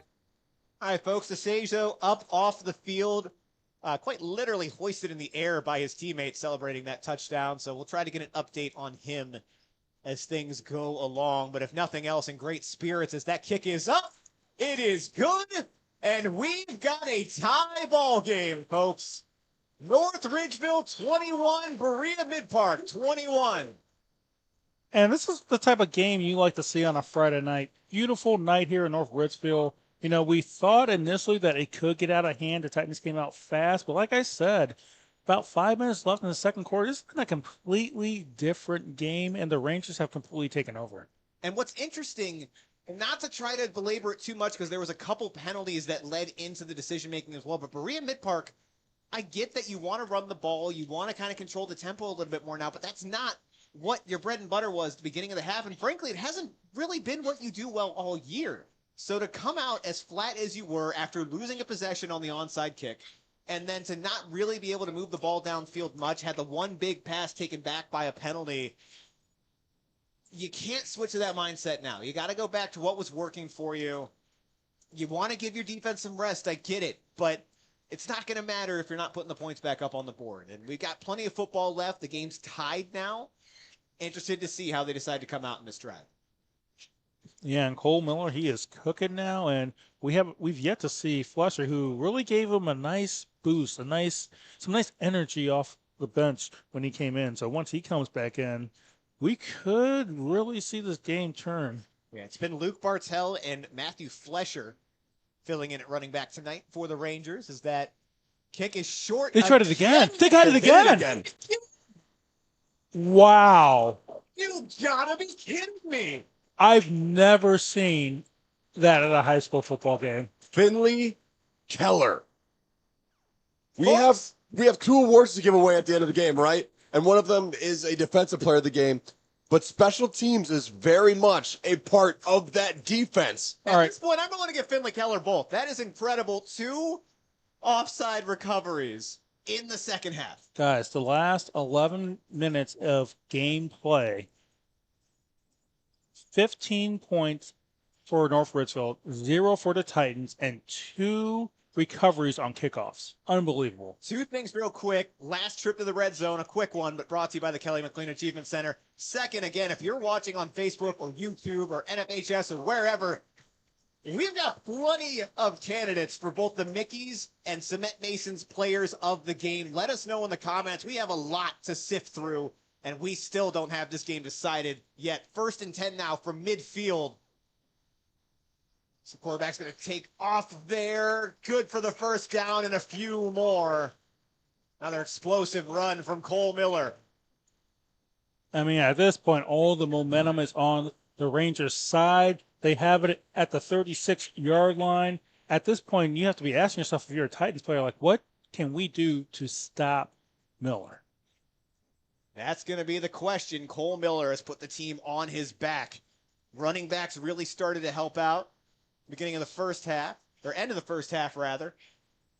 1st and 10 now from the 36. Low snap, handled. Miller going to keep it himself, heading to the sideline. Bowls over a defender, picks up 5 yards on the play. And something you don't like to see if you're a coach, it looks like a few of the Titans players are not really on the same page. It seems like there's a little bit of communication issue, not really knowing what type of defense they're going to be in. And it looks like some good news for the Ranger faithful is Dylan DeShazo's on the sideline. He's up. He's got his helmet on. He's warming up those legs, getting ready to get back into this ball game. Great sight to see for the Rangers. Had that long touchdown on the drive before. 2nd and 8. They're going to say he stepped out of bounds. And it's going to be a handoff this time. Back quick. Bounce out to the outside, but really nowhere to go. Gets back to the line of scrimmage, but no further. This is a huge drive, not only for the Rangers, but for the Titans. You can get your defense and get a stop and get your offense back on the field, kind of slow this bleeding a little bit, maybe get a touchdown, field goal, something like that, just to get a little bit of momentum back on your side. 3rd and 8. DeSazo chomping at the bit, wanting to get back into this game. See if they convert here, and may see him again shortly. Miller going to throw this time. Quick outside throw right at the sticks. It looks like incomplete. He was just short. Oh, incomplete. Not able to haul that in. Right on the sideline there. 4th down. Got to imagine how things are going. They're going to go for it. DeShazo's back in the game. Now this will be a pivot. Oh, we have a flag. What happened there? Oh, all right. Sideline warning on Berea-Midpark. All right, so just a warning. No yardage there picked up. Luckily for them. I believe it was week 1 here. We saw about 7 sideline warnings between the 2 teams. Again, week 1 for everybody. North Ridgeville coming out the victors in that one against North Olmsted to kick off their season. But 4th and 8. Berea-Midpark showing press. Pressure coming. Miller throws and at the feet of his receiver. Turnover on downs. Now, you got to give credit to Berea-Midpark's defense. Yes, they just gave up a touchdown on the previous drive, but the 2 extra possessions that North Ridgeville's kicking unit has been able to give them, Berea-Midpark's defense has forced a turnover on downs on both of those possessions. Folks, one more reminder, Cement Masons and Mickey's players of the game, 1 for offense, 1 for defense. Let us know. Votes will be tallied up until about 2 minutes left in this game, so make sure your voice is heard. And we'll let you know the winners of that during our Cement Mason Local 404 Union post-game show with myself and Mike Rogers. Be 1st and 10 from the 34. 3 receivers to the near side, 1 out far. Quarterback's got it. Quick throw, screen, but off the hands of the receiver, falls incomplete. And Brandon, looks like we have Weaver in now. Looks like Papashek is taking a little bit of a break, or at least one play off. Now, we've seen Weaver come in a couple times tonight. They've got specific play designs for him. It does look like we'll see him for at least one more play. Again, Vince Weaver, the starter at the beginning of the season, dealing with some injuries before Papashek came in. Again, Papashek's been playing well, so tough to take him off the field, but they want to get Weaver in there as well, the very talented senior quarterback. 4 minutes, 37 seconds left in quarter number 3. A tie ball game here in North Ridgeville. Weaver looking to throw. Throws it up the middle of the field. Receiver Wow. in traffic. And you know what? Unfortunate is I don't think the official saw. There was a little tug on the jersey. Had he not caught that, that should have been pass interference. But I don't think the ref had his head around. Again, very well covered. May have been interference, but Andre Alexander hauling that one in for Berea-Midpark as they now make it deep into North Ridgeville territory. 1st and 10 from the 23. Ball snapped. Quick throw. Wide receiver screen. Has one blocker in front of him. Has the first down. Pushed out of bounds. Just past there. Vince Weaver still in the game for the Titans. And going back to that previous play, that's the second time this game, once in each half, that we've seen a Berea-Midpark defender make an incredible catch on a play where, honestly, there could have been a pass interference called. But it doesn't matter. They're not leaving the game up to the refs. They're making the plays themselves. Again, one of the, if not the best receiving tour in the SWC, and maybe all of Northeast Ohio. And folks, a trip to the red zone brought to you by the Kelly McLean Achievement Center. 2nd and 2 from the 15. Crowd getting loud here in North Ridgeville. Handoff up the middle. Pushes his way forward. No, more than enough for the first down there. You know what's really stuck out to me on the Titans team, not the offense, not the defense, but the entire team, is they have big guys that can run and little guys that can hit, whether it be on offense or defense. They are a really physical team. 1st and goal from the 10. Call coming in. And Weaver remains the quarterback. 2 receivers left, 2 to the right. Or 1 to the right with a tight end, rather. Quick wide receiver screen. He's got it. Knocked out of bounds after a very short game. Now, something to keep an eye on. Now, they've ran that play twice.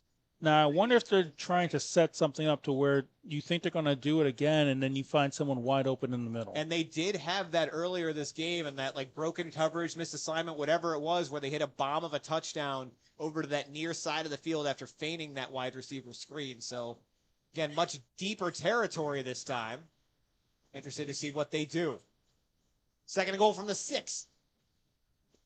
Weaver, quick throw up the middle, had to put it up for grabs, and that falls incomplete off the fingertips of Nick Reese.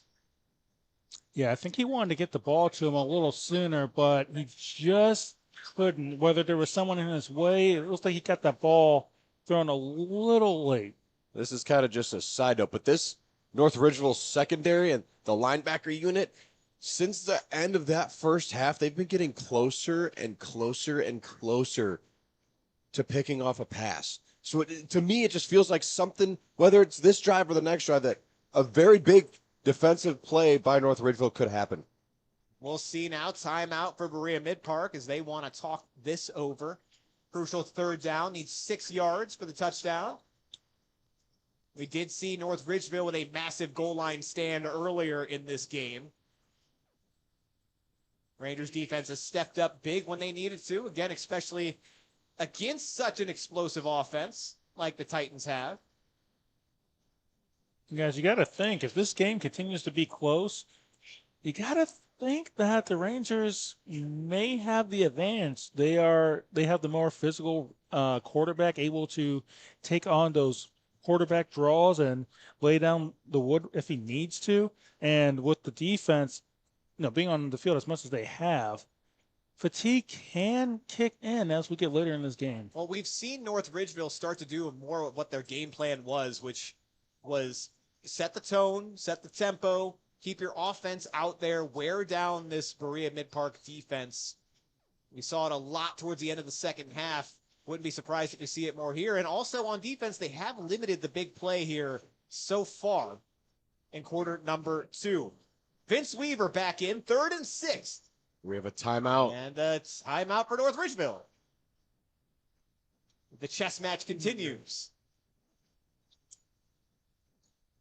And I'm kind of curious, since Weaver's in, I wonder if they're just trying to give the offense maybe a jolt of energy since they kind of have been floundering a little bit the last few drives. Papashak has still played very well Absolutely. for this entire game, especially early on when they had the explosives really going. Weaver, though, to his credit, has been very effective since he has come in. So it seems like this is a situation where they just have 2 very good quarterbacks here at Berea-Midpark. You know what they say, if you have 2 quarterbacks, you have none. Well, that is not the case with this team because they legitimately do have 2 really good quarterbacks. And high school is a bit of a different story. You got 2 guys that are as good as athletes as they are. And sometimes at this level, it's hard to find someone that can be poised, that can hit the timing throws, do all the things that make playing quarterback the hardest position in all of sports. Not often you find 2 in the same program at the same time. Yeah, and they both seem to have a very similar demeanors, very poised, don't seem to be rattled. 3rd and goal from the 6. Man in motion, quarterback going to look to throw right up the middle of the field, wide open, touchdown, Berea-Midpark. And looks like that was number 1, and Nick Reese, who's been all over the field today. That was Vince Weaver with his first touchdown toss of the night. As we wait for the extra point attempt for Berea-Midpark, had a pretty low but good attempt the last time. North Ridgeville has also gotten close to blocking these. So not a sure thing for the Titans. Every point crucial in this close SWC contest. Ball down, kick is up, and it is good. 3 minutes, 51 seconds to go here in quarter number 3. North Ridgeville trails Berea-Midpark 21-28. Now we'll see here how the Rangers are able to respond after this. Now, like we said, they had all the momentum there for a minute. Now you have the Titans. They were able to go down the field, score a touchdown. Let's see if the Rangers are able to overcome this adverse situation now. Offense stalled out twice so far in the second half, but did put together a touchdown drive as well to initially tie this up. I'm telling you guys, if the Titans kick off and they recover this, I'm going to go nuts. That would be arguably, I'm not even going to say arguably, it's going to be easily the most insane special teams game I would ever seen on any level of football in my life. I can't imagine there's been a lot of games with 3+ onside kicks recovered. No. Well, we'll see. Again, Berea-Midpark hasn't gone with the traditional onside, but they've been doing those kind of knuckleball kicks that land around the 30-yard line.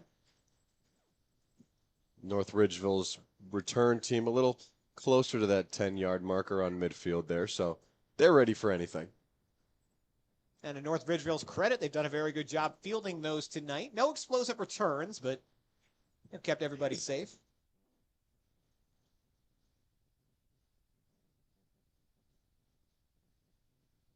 Ready to kick this one off.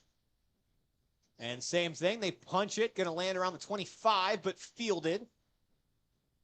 Everyone makes their way around the returner. Gets it, though, back up to the 40-yard line. One of the better returns tonight for the Rangers. Just going to say, credit to North Ridgeville on that.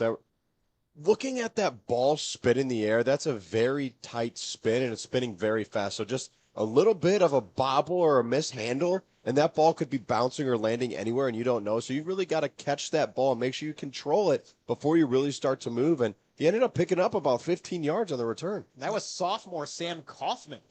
That's a great point there, Marvel. Great point. 1st and 10 from the 40. Trailing by a touchdown. Man in motion, Miller going to hand it off. Back's got a little bit of space, juts his way forward, picks up 4 yards. That was a little awkward looking there for a minute. I don't know if somebody might have gotten away with the ball start. Yeah, that's what it looked like to me. They'll give him an extra yard there after talking about it. 2nd and 5. 3 minutes, 23 seconds left in the third. Still lots of time left in this one. Cole Miller by himself in the backfield. 3 receivers bunched up to the near side. Now sending a man in motion over to that same side, but Miller going to keep it himself. Has the first down up the middle. Wow. Couple men miss. Finally tripped up the last defender to get to him. And that was Nick Reese making the touchdown saving tackle, making plays on both sides of the ball. I do apologize. That was not Reese. That was Tyson Clay making the stop. Mike, you mentioned it. As soon as Cole Miller gets past that front line of defense for Berea-Midpark, he seems to shoot out of a cannon. And he's so hard to bring down. You need multiple guys to take him down. 1st and 10 from the 28. Pistol formation. Miller has it. Going to look to throw this time. Pressure coming. Gets out of the pocket. Throws it deep. Wide open in the end zone. Wow. Touchdown North Ridgeville. Guys, I keep referencing this quarterback, but Miller is out there looking like Josh Allen. It's Cole Miller. I think that was a Wildcat. Was it? Am I missing something? That did not look like number 10 back there. I could be wrong. I thought it was. Am I missing something? Might have been. Yeah, maybe I was. I might have missed it. Either way. Yeah, that was He's out there. He's out there. Okay. It's like that would have just added to the craziness of what this game's been, especially here in the second half. And that was Cole Allison, the running back, with that completion. Oh, wow. As confirmed up here in the press box. Appreciate the help, guys. Extra point is good. So 2 minutes, 41 seconds left. We got a tie game. North Ridgeville 28, Berea-Midpark 28 in an instant classic. And we do not use that term lightly, especially early in the season. Had a lot of blowouts, a lot of one-sided affairs. This is anything but. My eyes must have deceived me because I could have sworn I saw number 10.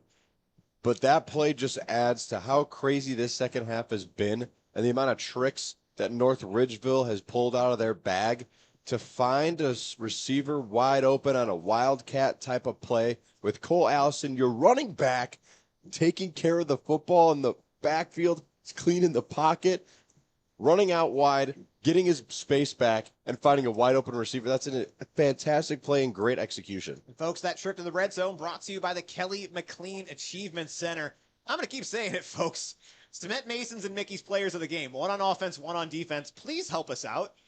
Please let us know who you think is deserving of this, because I can count about 7 guys on each team that we can realistically give this to. Let your opinion be known. Vote early, vote often. You're allowed to do that here. Kickoff booted away deep this time. Not going to do an onside here. Fielded about the 15. Returner, a little bit of space, but brought down just past the 25. And one thing we saw a lot of against Avon last week, and I think one of the reasons that North Ridgeville has kind of changed up their kicking tactics is because they do have, again, with that receiving core, a lot of those guys also back there returning kicks. They have a very dangerous kick return unit. They had a punt return for a touchdown last week as well. So the offside kicks, not only are you not giving the Berea-Midpark offense the ball, you're not giving these deep returners a chance to make a play.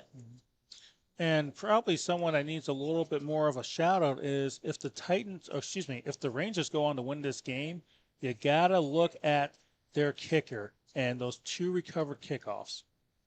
Absolutely huge. 1st and 10 from the 27. Olmsted Falls showing, or almost, my goodness, North Ridgeville showing press. Quick throw to the sideline, but dropped. A rare concentration drop from a Titans receiver, going to be 2nd and long. Yeah, he got a little too excited there, started moving his feet, and going to make a football move, whether it was going to be a juke or a spin move, before he was able to haul in the catch, and it just got in his head and he couldn't complete the catch. 2nd and 10. We've seen them go to that play a lot tonight. Receiver seems to always be open on that quick little route to the far sideline. But 2nd and 10. Same formation. Ball snapped. Quick throw. Again, wide receiver screen that time. Has a little bit of room. Steps out of bounds after a short gain. And it is Dylan Papashak back in the game. It was Tyson Clay on the catch. So much speed. We keep talking about this Berea-Midpark receiving core. We've talked about the ability to separate from guys and, fake plays, whether it's a fake screen to a wide open guy in the end zone. But the speed is just unmatched. And Tyson Clay just ran by the first guy. He didn't even make contact. 3rd and 4, quick throw completed again. Has some work to do, but gets there. First down for the Titans. It looks like the Titans are continuing the momentum they had last drive. They seem very confident. They don't seem like they're too worried about anything. It's nice to see North Ridgeville. On the other hand, this defense is going to have to step up and make a play, get the ball back to Miller, and see if they can come away with this win. 1st and 10 now for the Titans at the 41. 2 minutes left here in quarter number 3. Tie ball game. Papashak at quarterback. Ball snapped. Takes it, has to throw it quick. Another wide receiver screen. Gets back past the line of scrimmage. Picks up a couple. That was easy to sniff out. As soon as all the offensive linemen just let the defensive front get to the quarterback, that's when you know it's an immediate screen, whether it's going to be to a wide receiver like they've done often tonight, or it's to a running back.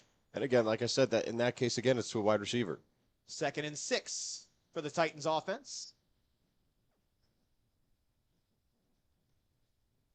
Ball snap. Handoff this time. Right up the gut. First down and more. Tries to break free to the outside. Good job there by a couple defenders for North Ridgeville from keeping that from being worse. Nolan Gill in on the tackle. Guys, it looks like number 3 for North Ridgeville is going into the tent. That would be Perry Dixon, the second. He had to come out. I don't know if he's dealing with an injury or just equipment malfunction. 1st and 10 now over in Ranger territory. Now under a minute to go here in the 3rd quarter. If I were Titans, I would try to attack that new cornerback coming in. Papashak gonna hand it off. Back met, though, at the line of scrimmage and driven back, as Michael Rogers would say, a stonewall, as Xavier Harden had nowhere to go. Yeah, it looks like that was number 99, Braden Laszlo. We've said his name a few times tonight. And a little confusion with the down, but it should be 2nd down. There it goes. 2nd down, 20 seconds left. Berea-Midpark just taking their time. They got 15 seconds on the play clock, just a few more seconds on the game clock. They do need to snap here. Yes. Or call a timeout, one or the other. They will run a play, though. Papashak drops back again, poised, and nice tackle there by North Ridgeville. Kept Nick Reese from taking off on that one. That's going to do it for the 3rd quarter. But coming back, folks, 4th quarter tie ball game. Keon Sports High School Football Game of the Week. Berea-Midpark 28, North Ridgeville 28.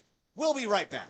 This week's Keon Sports Game of the Week is brought to you by Kelly McLean Achievement Center, the premier resource for high school athletes who wish to continue to play in college. They provide a one-on-one consultative approach to help students determine their needs and goals. Visit them online at kellymac.com. Village Coffee and Creamery. From the founders of Nancy's Main Street Diner comes Village Coffee and Creamery. They have everything from dessert, lunch items, and coffee to ice cream and every kind of sweet treat you could think of. They are located at 486 Main Street in Grafton. Some type of rule out here if they're going to pass it, but there is an overhang on the right. They need to be careful. Brock Sandich, the keeper, up the middle, keeps the legs churning, and he fought for that football. It was nearly ripped out of his hands by the edge rusher there. That was defensive end number 53, Rodney Harris, who nearly ripped that out of the arms of Roxandich, and Roxandich said, nope, give me that. I'm holding on to this. And reaches that arm towards the plane, broke it, and that's a touchdown and now a lead for the Blue Devils. Woo, I got chills here, Cole. This is a huge crowd here for Brunswick here tonight, and Roxandich gave them something to cheer for. Going in, a lot of... And welcome on into the fourth quarter, folks. Tie game here in North Ridgeville. Keon Sports Game of the Week for Week 7. About as exciting of a matchup as you could have asked for. 3rd and 6 for the Titans. Ball snapped low, handled. Papashek stepping up. Throws now. Deep. Wow. Got it and dropped it out of the back of the end zone. I think they're calling that incomplete. Yeah, He is very lucky because they could have easily called that complete fumble touchback. It was Dylan Maddox, the intended receiver. An absolute perfect ball by Papashek. That ball could not have been placed better. He led his receiver to the football, and I don't know if DB was able to get his hand on it as it was hitting receiver's hands or what happened, but either way, Papashek placed that exactly where he needed to. I'm not sure what happened there, but just from my view, it looked like he almost just like hit his leg or something with the ball and came out. 4th and 6. Papashek by himself throws up the middle, complete, brought down. Where are they going to mark it? It looks like he might be half a yard short based on the initial spot. This would be massive for the Ranger defense. And I'm going to lean towards agreeing with the refs here because when he landed, his back end hit the ground and he was still kind of straight up with his upper body. So when he fell back, he was already down, so he doesn't get that extra stretch of yardage. They don't even ask for the turnover on downs. And for the second time tonight, the North Ridgeville defense coming up huge on 4th down. Offense takes back over in a tie game. And guys, something to pay attention to for the Titans. It looked like number 1, Nick Reese, he is getting looked at a little bit on the bench. I think he's okay, but he got shook up a little bit after that hit. We'll keep an eye on that. Reese, a focal point of that offense. 1st and 10, run up the middle for North Ridgeville. Stumbles forward for a gain of 2. And guys, the way that the Rangers have been playing in the second half, control the ball, go down, score, and this defense has been really good the second half. Yeah, North Ridgeville is really settled in. It's a tie game, but it does feel like they have the momentum right now. 2nd and 7. Miller going to throw this time, backpedaling, now escaping the pocket. More pressure coming, does get taken down, maybe gains a half a yard there. Something Cole Miller does really well is when he's escaping pressure, he escapes forward. He's not going side to side, so he's always going forward, gaining positive yards. And a big 3rd down now for the Titans, as they hope to get their offense back out onto the field. Defense has not been out there nearly as much this half. They don't appear to be gassed yet, but we'll see. 3rd and 6 from the 37. Miller by himself. He's got 3 receivers left, 2 to the right. He will throw. Pressure coming. Steps up in the pocket. Throws it deep down the middle. Has an open receiver and out of his hands. Huge drop right there. I thought it was going to be overthrown for a split second, but it looks like number 17, who is Cole Allison, actually was able to get both hands on the ball, just couldn't bring it in. Not quite able to get possession. Cole Allison, the one that threw the touchdown on their previous scoring drive. We'll see the punting unit out for North Ridgeville. So the game is now slowed down a bit. Still tied up at 28. What do you say, guys? How about they fake punt here? Add to the An craziness. offside punt? Is that a possibility? Just kick it straight into the linebackers. I don't know if that's legal. Low snap, but picked up. Punt is away. No returner anywhere near it, and that takes a solid North Ridgeville bounce Rolls out about the 25-yard line. And real quick, just an update. It looks like number 3, Perry Dixon, was back in on special teams, but he's back out now, and he is limping. He looks like he is not doing too well. Gets to the bench, so hopefully nothing too major for him. Gutting it out, though. Still going out there for his team. Berea-Midpark now takes over. Offense not been quite as potent this second half. Turnover on downs last time they were out. See who the quarterback is. They're going to start with Dylan Papashak. Again, it was told to us beforehand Papashak would take the majority of the snaps tonight, with Vince Weaver coming in spots. 1st and 10 from the 25. Man in motion, Papashak by himself. Clean pocket, time to throw it deep down the middle of the field. Oh. With one hand, and no one near him, no flags, touchdown Berea-Midpark. And guys, we were just talking. Nick Reese, he got a little shaken up there, comes out with the one-handed catch down the middle for the touchdown. I didn't even realize he caught the ball until he just kept running. As soon as he stretched out his right hand, I thought, oh, that ball is overthrown a little bit and he's not going to be able to make that catch. Then he just had it in his right hand, just tucked it away, and just kept running away from everybody. Someone go down there and check that man's gloves. That's some stickum. Oh, my goodness. Yeah, that was an incredible catch.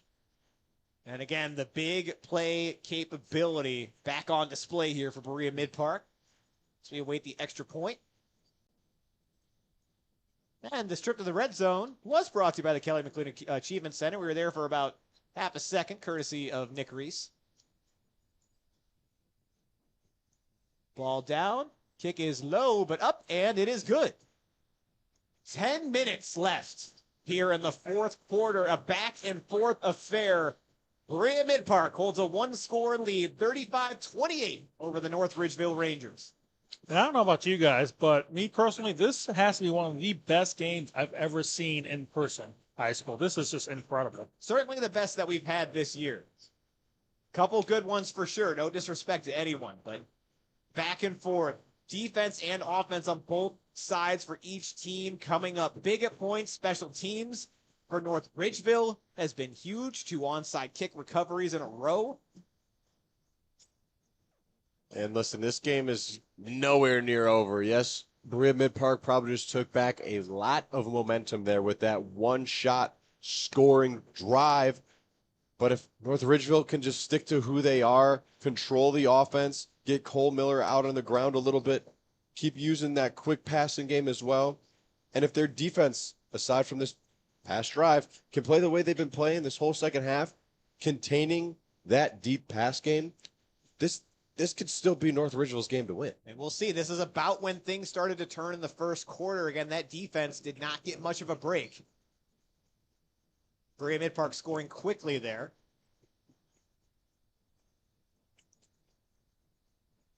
North Ridgeville's got 10 minutes to operate. Plenty of time. I have a feeling we're not done scoring in this game.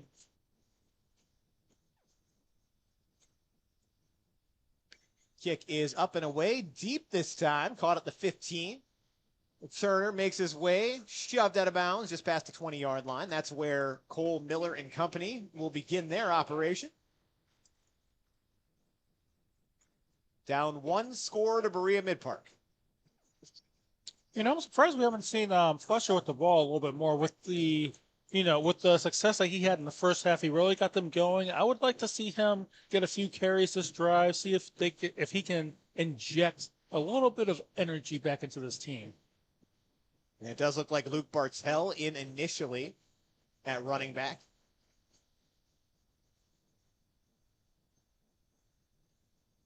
First and 10 from the 32, trailing by 7.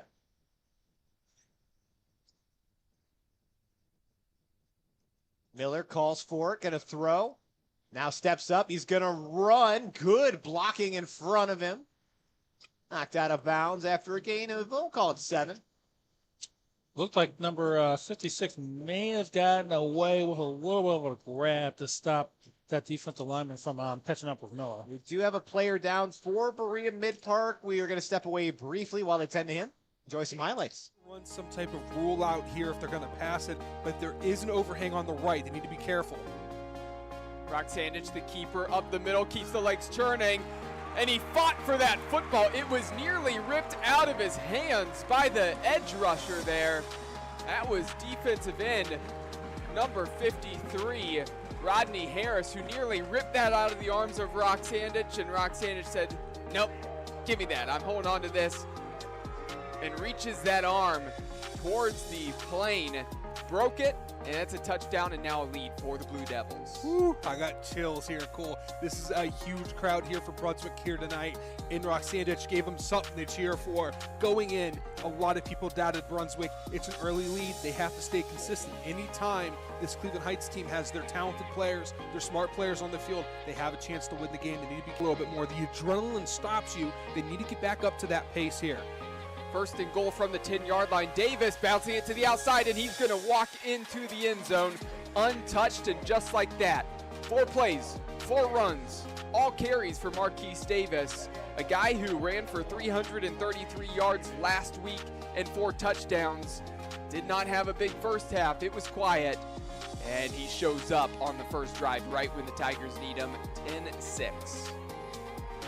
You know, And we're back, folks. Christian Vigilante, the injured player for the Titans. Looks like it might just be cramps, able to get up and walk off under his own power. Is always good to see. 2nd and 1 for the Rangers. Miller calls for it. Handoff. Right up the gut. Right past that first down marker. New set of downs for North Ridgeville. You called for it. Michael, he got the ball, and he just picked up the yardage he needed to, got back to the run game. You know, we're under 10 minutes now. It's going to be the battle of wills. Let's see what happens. 1st and 10 from the 43.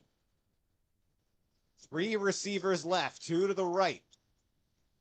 Man in motion. It's Fletcher, but he's going to fake it. Miller's going to keep it. He's got some room in front of him, still running in traffic. Lost Loses the ball. the ball. No, he was down. And a little bit of confusion. There might be a There was a that's flag, fumble. or if that was now there's That- marking where that went down. That's a marker. So the original call, it looks like that they're Oh, going to no. give it to Berea-Midpark. Wow.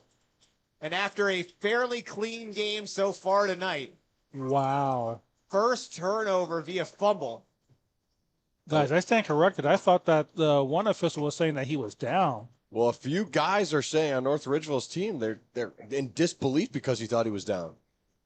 A tough break there for the Rangers after the big run by Cole Miller. Now the Titans going to take over with a 7-point advantage. And now we may be talking about the game because if the Titans score here, We'll see. It's a tough team to come back from 2 scores on, but they still got to execute. 1st and 10 from the 28. Papashak back in the game for the Titans. Papashak sets, ready. Handoff. Looking for room on the outside. Has it. There is a flag in the backfield, but has room to run. One more tackler. Cuts inside. Still some more space to go. Tries to outrace the last man. Cuts wow. it. And a touchdown if it stands for Xavier Harden. Regardless of this flag, incredible piece of running from Harden. But that is back in the backfield. We look like we have another cramp. A lot going on down here to sort out.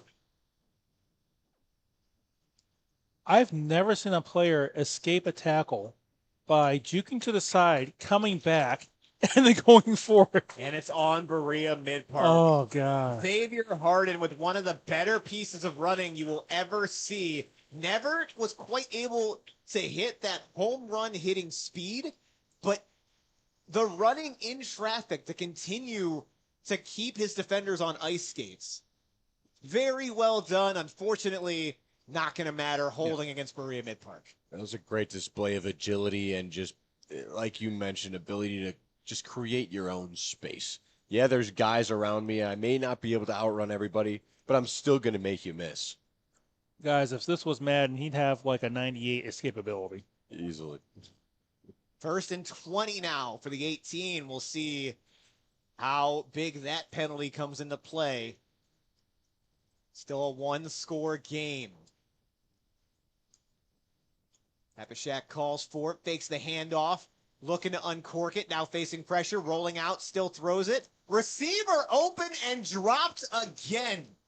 That's the second drop by Reese. He's made a ton of big plays, but a couple just losing focus a little bit, trying to maybe run before you complete the catch. Second drop of the game. And again, we have not seen a lot of this from the Titans this season. But drops from a couple different receivers now. 2nd and 20 after the drop and the holding penalty. They do hold the lead, but just by a touchdown.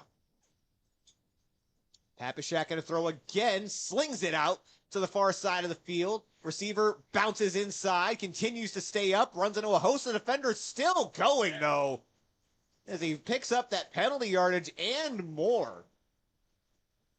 And something I alluded to earlier, you know, these wide receivers, they're not the biggest, but they're fast and they are not afraid to lower their shoulders and pick up extra yards. That was a great play there. That was junior Tyson Clay, listed at 5'10", 155. Another thing worth noting, the very large majority of this receiving core for Berea-Midpark are juniors. So they will still have one more year of this. Papashak, a junior as well. That's terrifying for opposing defenses in the SWC. 3rd and 6. Huge play here. North Ridgeville showing pressure. And stoppage in play before we got going. Delay a game potentially with a flag. Let's see. Delay a game. You're Wow. right. Full. They pick up penalty yardage and lose some more right back.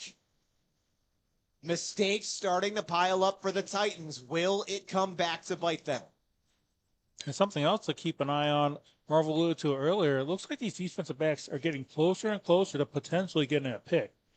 3rd and 11 now.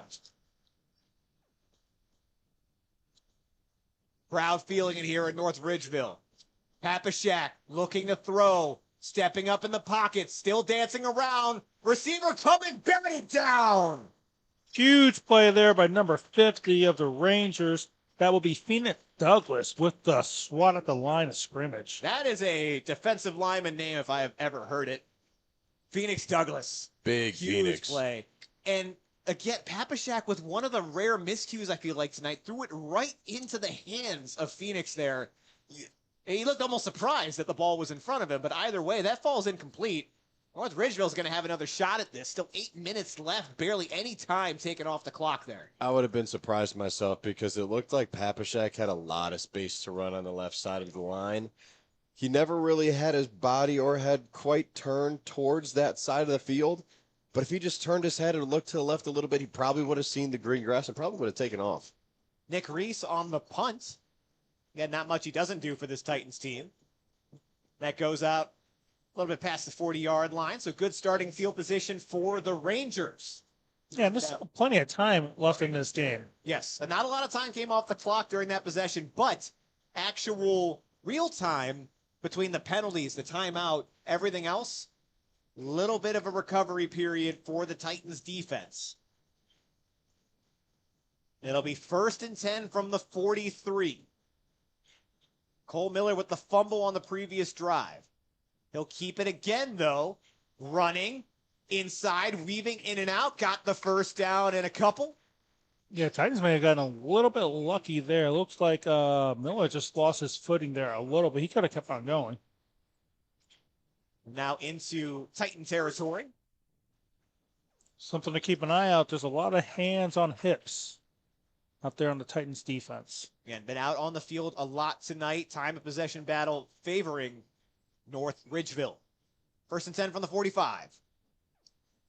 Miller, handoff, running back, looking to the weak side, plows his way forward, picks up about 3 on that play.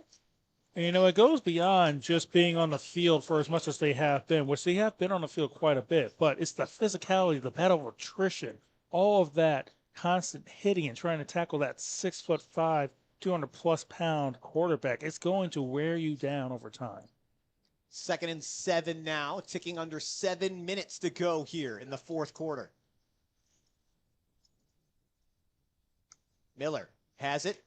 Handoff again. Back has a little more room this time. Started to lose his footing, but not before picking up a first down. Starting to wear down this defensive line of Berea-Midpark. Yeah, and you can tell that they are really getting tired. Number 79 for Berea-Midpark just exited one of their better defensive players. That'll be senior Cal Maloney. 1st and 10 from the 34. 2 backs in the backfield tonight. Haven't seen a lot of that. And Miller is going to keep it himself, but then pitch it on the option play. A little bit of room to work. Backs past the 20 and the 10. Still on his feet. We got a touchdown, baby. Wow. Down North Ridgeville. What a run. Was that Dylan DeSaggio there? Yes, it was. The first time we've seen 2 backs in the backfield. Option play. Miller sold it perfectly to Shazo with an excellent display of running after the catch. And we're an extra point away from a tie ball game once again. And it makes you think back to that touchdown that got called back. Big swing in favor of North Ridgeville as that kick is up. And it is good. No doubt on that one. 6 minutes, 26 seconds to go. 35-35, North Ridgeville and Berea-Midpark. And that was a triple option play. We saw one triple option early in the first half. I believe it was on the first possession where he could have kept it himself, handed it off, or he had a flat route, but nobody was open. This one is hand it off, take it myself, or I could pitch to a guy behind me and let him do some work. And that's exactly what he ended up choosing. And Dylan DeShazo made it happen, making plays out in the field with his speed. That's his 2nd touchdown of the night. Again, DeShazo, a definite candidate for the Cement Mason Local 404 Union Player of the Game. Again, folks, tie game. Let us know who you think's deserving. There have been plenty of big playmakers on both sides of the ball for both teams tonight. Your input here is crucial. Yeah, with that triple option, they were doing their best imitation of Eric Crouch in the early 2000s Nebraska offense. That was a beautiful play. So no Steelers references, but a Nebraska reference tonight. Hey, got to show some versatility. Yeah. It's all right, Dom. We'll try to get one in there for you. Dom off this week. He'll join us again next week. That ball is kicked low and rolling. Returner slipped a little bit, but has it. Up, trying to find a little bit of space. Met by a host of tacklers at the 25, and they're going to call that dead. Yeah, there's been quite a few slips tonight. It looks like that field may be a little slick out there. And quickly, folks, Kelly McLean Achievement Center, our sponsor for Red Zone trips. That time, courtesy Dylan DeShazo of North Ridgeville. Listen, guys, I wouldn't be surprised if we find ourselves in OT the way this game is going. We will see. Plenty of time left. 6:19. Both teams with 2 timeouts. Tied up at 35. Berea-Midpark with the ball. Papashak still in at quarterback. 2 receivers bunched up to the near side. 2 out far, 1 back in the backfield. Papashak going to throw. Pressure coming from his blind side. Escapes. Now going to tuck it and run. Out of bounds right around the 35-yard line. Going to be close to that first down marker. And they're going to go ahead and give it to him. First down for Berea-Midpark. And that's a great job this time by Papashak, who saw the pressure, didn't try to make any crazy play downfield, just saw the open field in front of him, took off, and got a first down. 1st and 10 now from the 35. Papashak calls. Handoff this time. Back working his way up. Picks up 4 yards there. On the strong side of that offensive line. A little slow to get up. Trying to see. Maybe another guy. Oh, okay, he's getting up now. Just had a little bit of a pile of guys.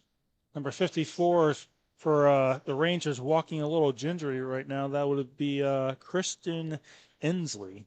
Yeah, we keep talking about Berea-Midpark's defense being worn down. This has been a long back-and-forth game for both sides of the ball. So gotta be feeling it. 2nd and 6 now. Handoff again. And nearly broke away, but tackled around the waist by a couple defenders there for North Ridgeville. Stops him short of the first down. Ticking closer to 5 minutes left. And player is slow to get up. We will get a stoppage in play for Berea-Midpark. We're going to go ahead and cut away, folks, while they tend to him. Enjoy these highlights. We'll be right back. Run some type of rule out here if they're going to pass it, but there is an overhang on the right. They need to be careful. Brock Sandich, the keeper, up the middle, keeps the legs churning, and he fought for that football. It was nearly ripped out of his hands by the edge rusher there. That was defensive end number 53, Rodney Harris, who nearly ripped that out of the arms of Brock Sandich, and Brock Sandich said, nope, give me that. I'm holding on to this, and reaches that arm towards the plane, broke it, and that's a touchdown and now a lead for the Blue Devils. Woo, I got chills here. Cool. This is a huge crowd here for Brunswick here tonight. And Rock Sandich gave them something to cheer for. Going in, a lot of people doubted Brunswick. It's an early lead. They have to stay consistent. Anytime this Cleveland Heights team has their talented players, their smart players on the field, they have a chance to win the game. They need to be a little bit more. The adrenaline stops you. They need to get back up to that pace here. 1st and goal from the 10-yard line. Davis bouncing it to the outside, and he's going to walk into the end zone untouched, and just like that. 4 plays, 4 runs, all carries for Marquise Davis, a guy who ran for 333 yards last week and 4 touchdowns. Did not have a big first half. It was quiet, and he shows up on the first drive right when the Tigers need him, 10-6. You know, he gets... And we're back, folks. Player up off under his own power, which is good to see. 3rd and 2, though, for Berea-Midpark, still in their own territory. This time, Papashek will throw it. Wow. Down and does make the catch. On his back, just reached up and snagged it. And we have, it looks like oh no, he was just going for the ball. No, that was an impressive catch. Huge conversion there. No catch. Oh, What? Wow. How? Nick Reese thought he had it, but they turned that over now. 4th down for Berea-Midpark. I'm not exactly sure how that was happening, because when he fell down, he fell on his back, and he put his arms up and caught it. So unless the You know what? I wonder if over and landed on the ball and tried to... I think he brought it down to his chest and it popped up. You guys, though. 4th and 2. Offense still out there for Berea-Midpark. Feign the early snap. Let's see if they actually run a play here. Huge play. Papashek rolls out, facing pressure, hits it with the screen, but he's going to get blocked out short. Ryan. Top of 4th down, the North Ridgeville defense comes up massive. And why would you do that in your own territory? But I want to bring something up that Brandon brought up off air, and I've been paying attention to it, and I think you're right. Papashek does have a little bit of a tell. He does crouch down a little bit right before it snaps.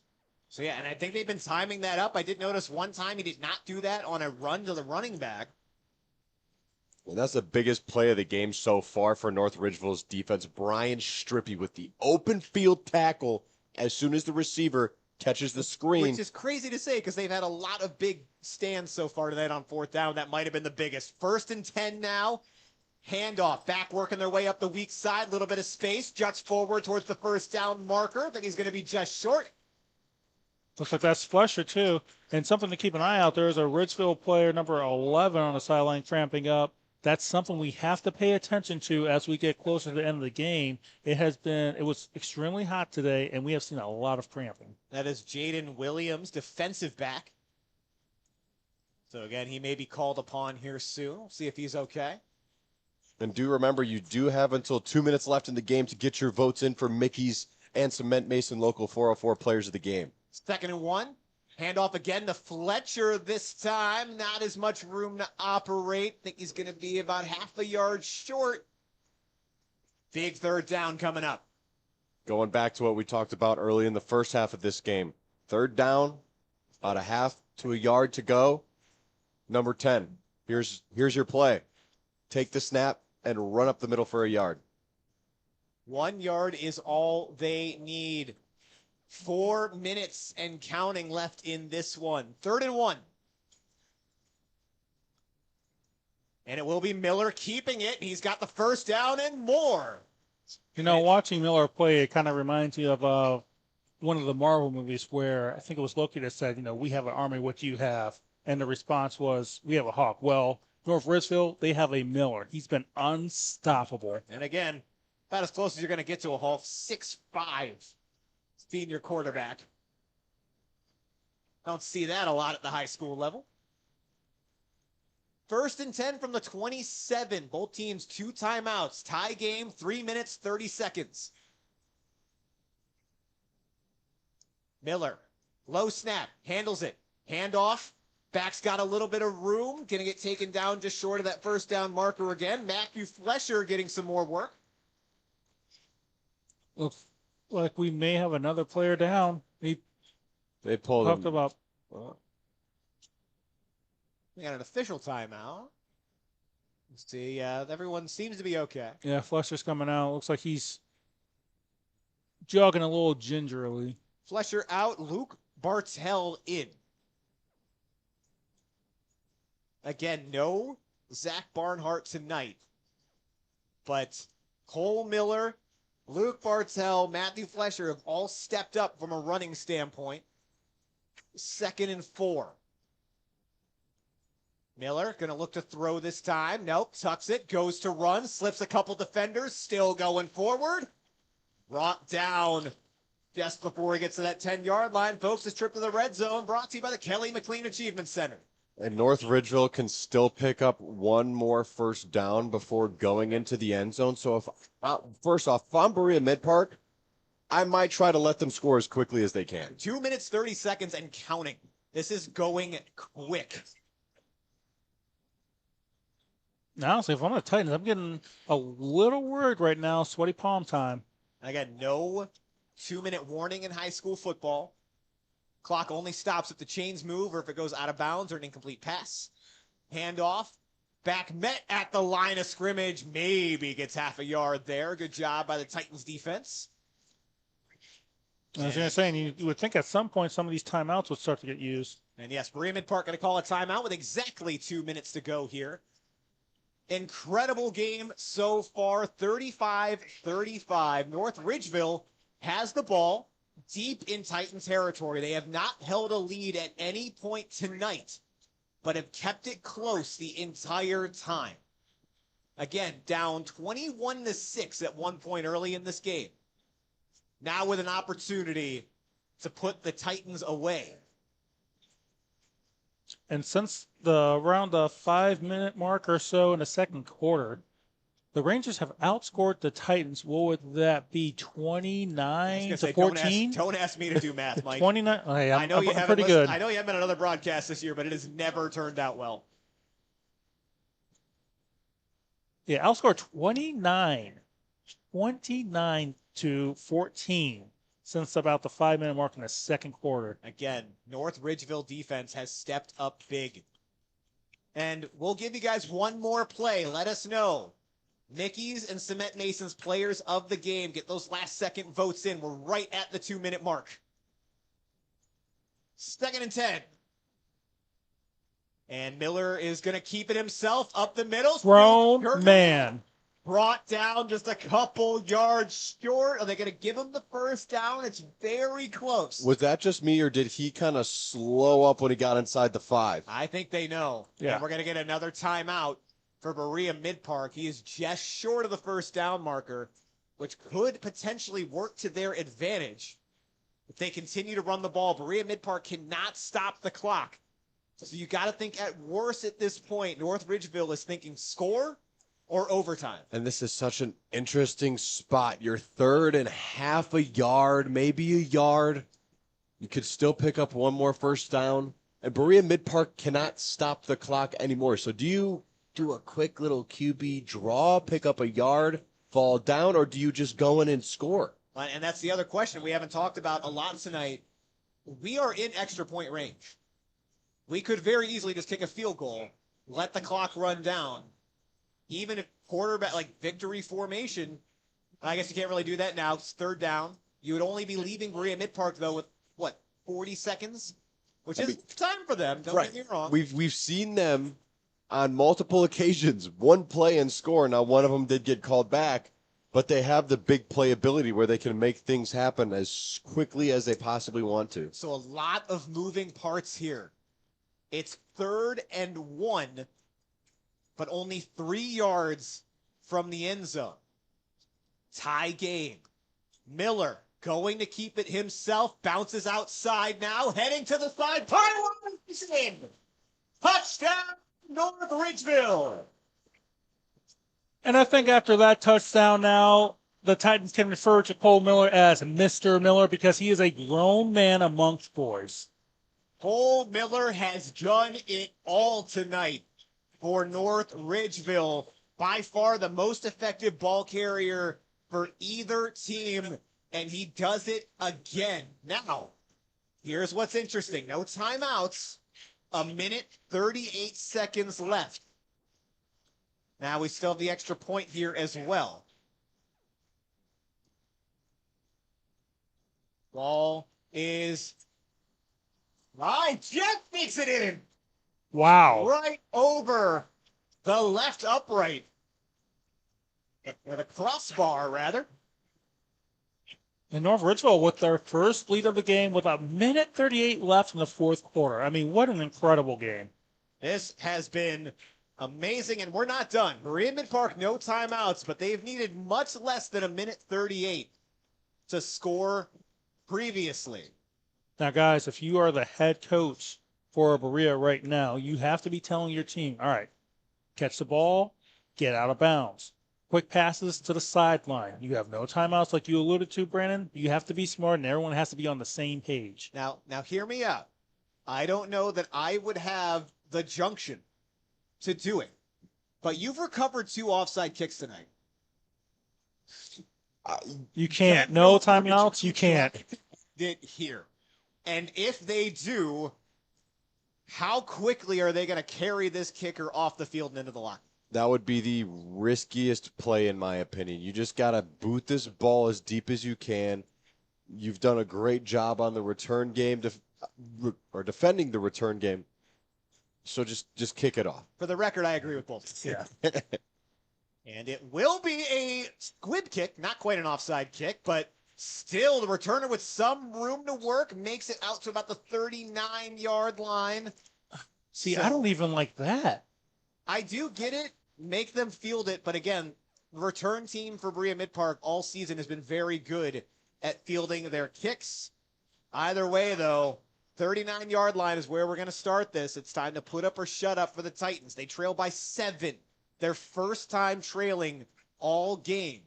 This is a lot of time for this Berea-Midpark Titan offense to make some plays. They could go the quick pass route. They could go back to their screen. They have 1:34 if they hustle up to the line if they don't get out of bounds. Or they could go to their deep ball. Papashak has been putting balls on the money all night long. And the exception when he doesn't, his receivers are making incredible catches. 1st and 10 now from the 39. Papashak, ready, drops back, pressure coming from the blind side, sneaks out, still looking to throw, open receiver, he's got him.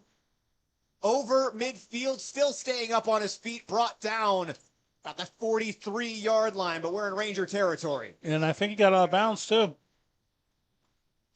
We'll see, the clock will stop regardless with moving the chains, so we're stuck at 1:23. Got it spotted about the 43. Yeah, still have not gotten the okay to restart here from the officials. And it should be noted, Papashak remains the quarterback. 1st and 10 from the 43. Sends a man out in motion. Looks to throw. Up the middle of the field, open receiver near the ground, but picks it up. Brought down, though, before he's able to get anywhere. Down at the 30-yard line, but in bounds. That ball was really close to hitting the ground there. Oh, yeah. They're going to hurry up. 1st and 10, just clock it. So it'll be 2nd and 10 when we come back from the 30. Minute 12 left. Still barely any time taken off the clock. And you know, that last play may come back to haunt the Rangers because it looked like they had the receiver wrapped up about 5 yards away from the sideline. He was able to escape and get out of bounds. We'll see now. 1 minute, 12 seconds. Berea-Midpark trails 35-42. Best game we've seen all year. 2nd and 10. Papashak going to throw again. Pressure coming from the outside. Steps up. Sidearms it. Open receiver. Brought down at the 10. It's Nick Reese. And this trip to the red zone brought to you by the Kelly McLean Achievement Center. Move the chain. Stop the clock. Minute 6 left. I mean, we've been talking about it all night long. Both of these quarterbacks have been so impressive in making plays, whether it's scrambling out of the pocket and extending the plays, or the instance of Papashak standing in the pocket taking a hit, or making a hard angled throw and just putting it on the money. It's been extremely impressive. Papashak clocks it again. Still a minute and 3 seconds left. Berea-Midpark down to the 10-yard line.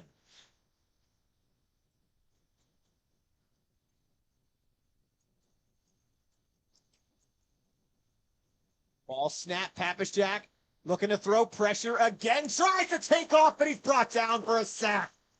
And that was number 73, Ashton Passetto, tackled the 6'1" senior. Huge play. And that's the man they call beef. And it looks like they're calling in a play here now. 40 seconds left. Valuable time running off the clock. Crowd is getting loud. Too much time's going off this clock. 30 seconds left. 3rd and 11. Clock's still running. Papashak sends a man in motion. He's going to look to throw. Has time. Rolling out. He had a guy wide open in the end zone, but he's going to tuck it himself and run out of bounds to stop the bleeding. 16 seconds left. It's interesting. Papashak, a lot of times tonight, feels like he's had that open field to pick up yardage. That time he had a man open in the end zone, ready for him. I wonder if he wanted to try to play hero ball, but you've been doing it all night, like you mentioned, Brandon. You've been throwing the ball when you have open grass. And the time you have the open receiver, you keep it for yourself. That's just one of those mistakes that he's still a junior. He's a young kid. No, he wants to make the play. 3 big 4th down stops tonight for North Ridgeville. Can they get one more? They have to score here. 4th and goal from the 4. Play clock is down to 4. 4 seconds. Are they going to get this off in time? They do. Papashak looking to throw. Quick. Oh! Wow! Ridgeville is going to win this one. The defense for the 4th time tonight comes up at a massive 4th down stop. What a game. It looked like to start the play that the running back was going to be wide open in the flat. And then the North Ridgeville defender makes a diving pass breakup to put this game on ice. Papashak made the right read. He was open. That was all North Ridgeville coming up with the stop. 36-14 run since 5 minutes left in that second quarter. 13 seconds left. No timeouts for Berea-Midpark. And shout out to North Ridgeville Rangers kicker, Finley Keller. And that's going to do it. The rest of the time runs off the clock. Wow. Your final score, Berea-Midpark 35, North Ridgeville 42. In an instant classic. You've been watching the Keon Sports High School Football Game of the Week. Stick around for the Cement Mason Local 404 postgame show. We'll be right back.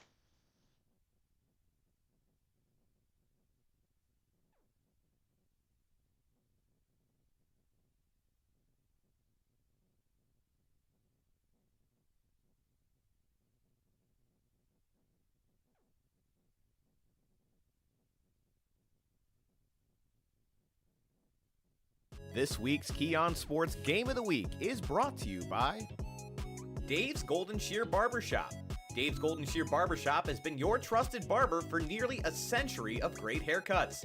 With affordable prices and excellent customer service, there's no better place to get your cut. It is located at 26915 Center Ridge Road in Westlake. For my favorite pizza of sausage and pepperoni, or Brandon's favorite of olive and pineapple, let Angela's make the perfect pie for you. Visit them in person at 27095 Bagley Road, Olmsted Falls, or place your order online at angelinaspizza.com. Earth Flora. EarthFlora.com is the leader in the trade of botanical artificial plants and trees custom made with your vision in mind. Call them today at 440-899-4947 or visit them at www.earthflora.com.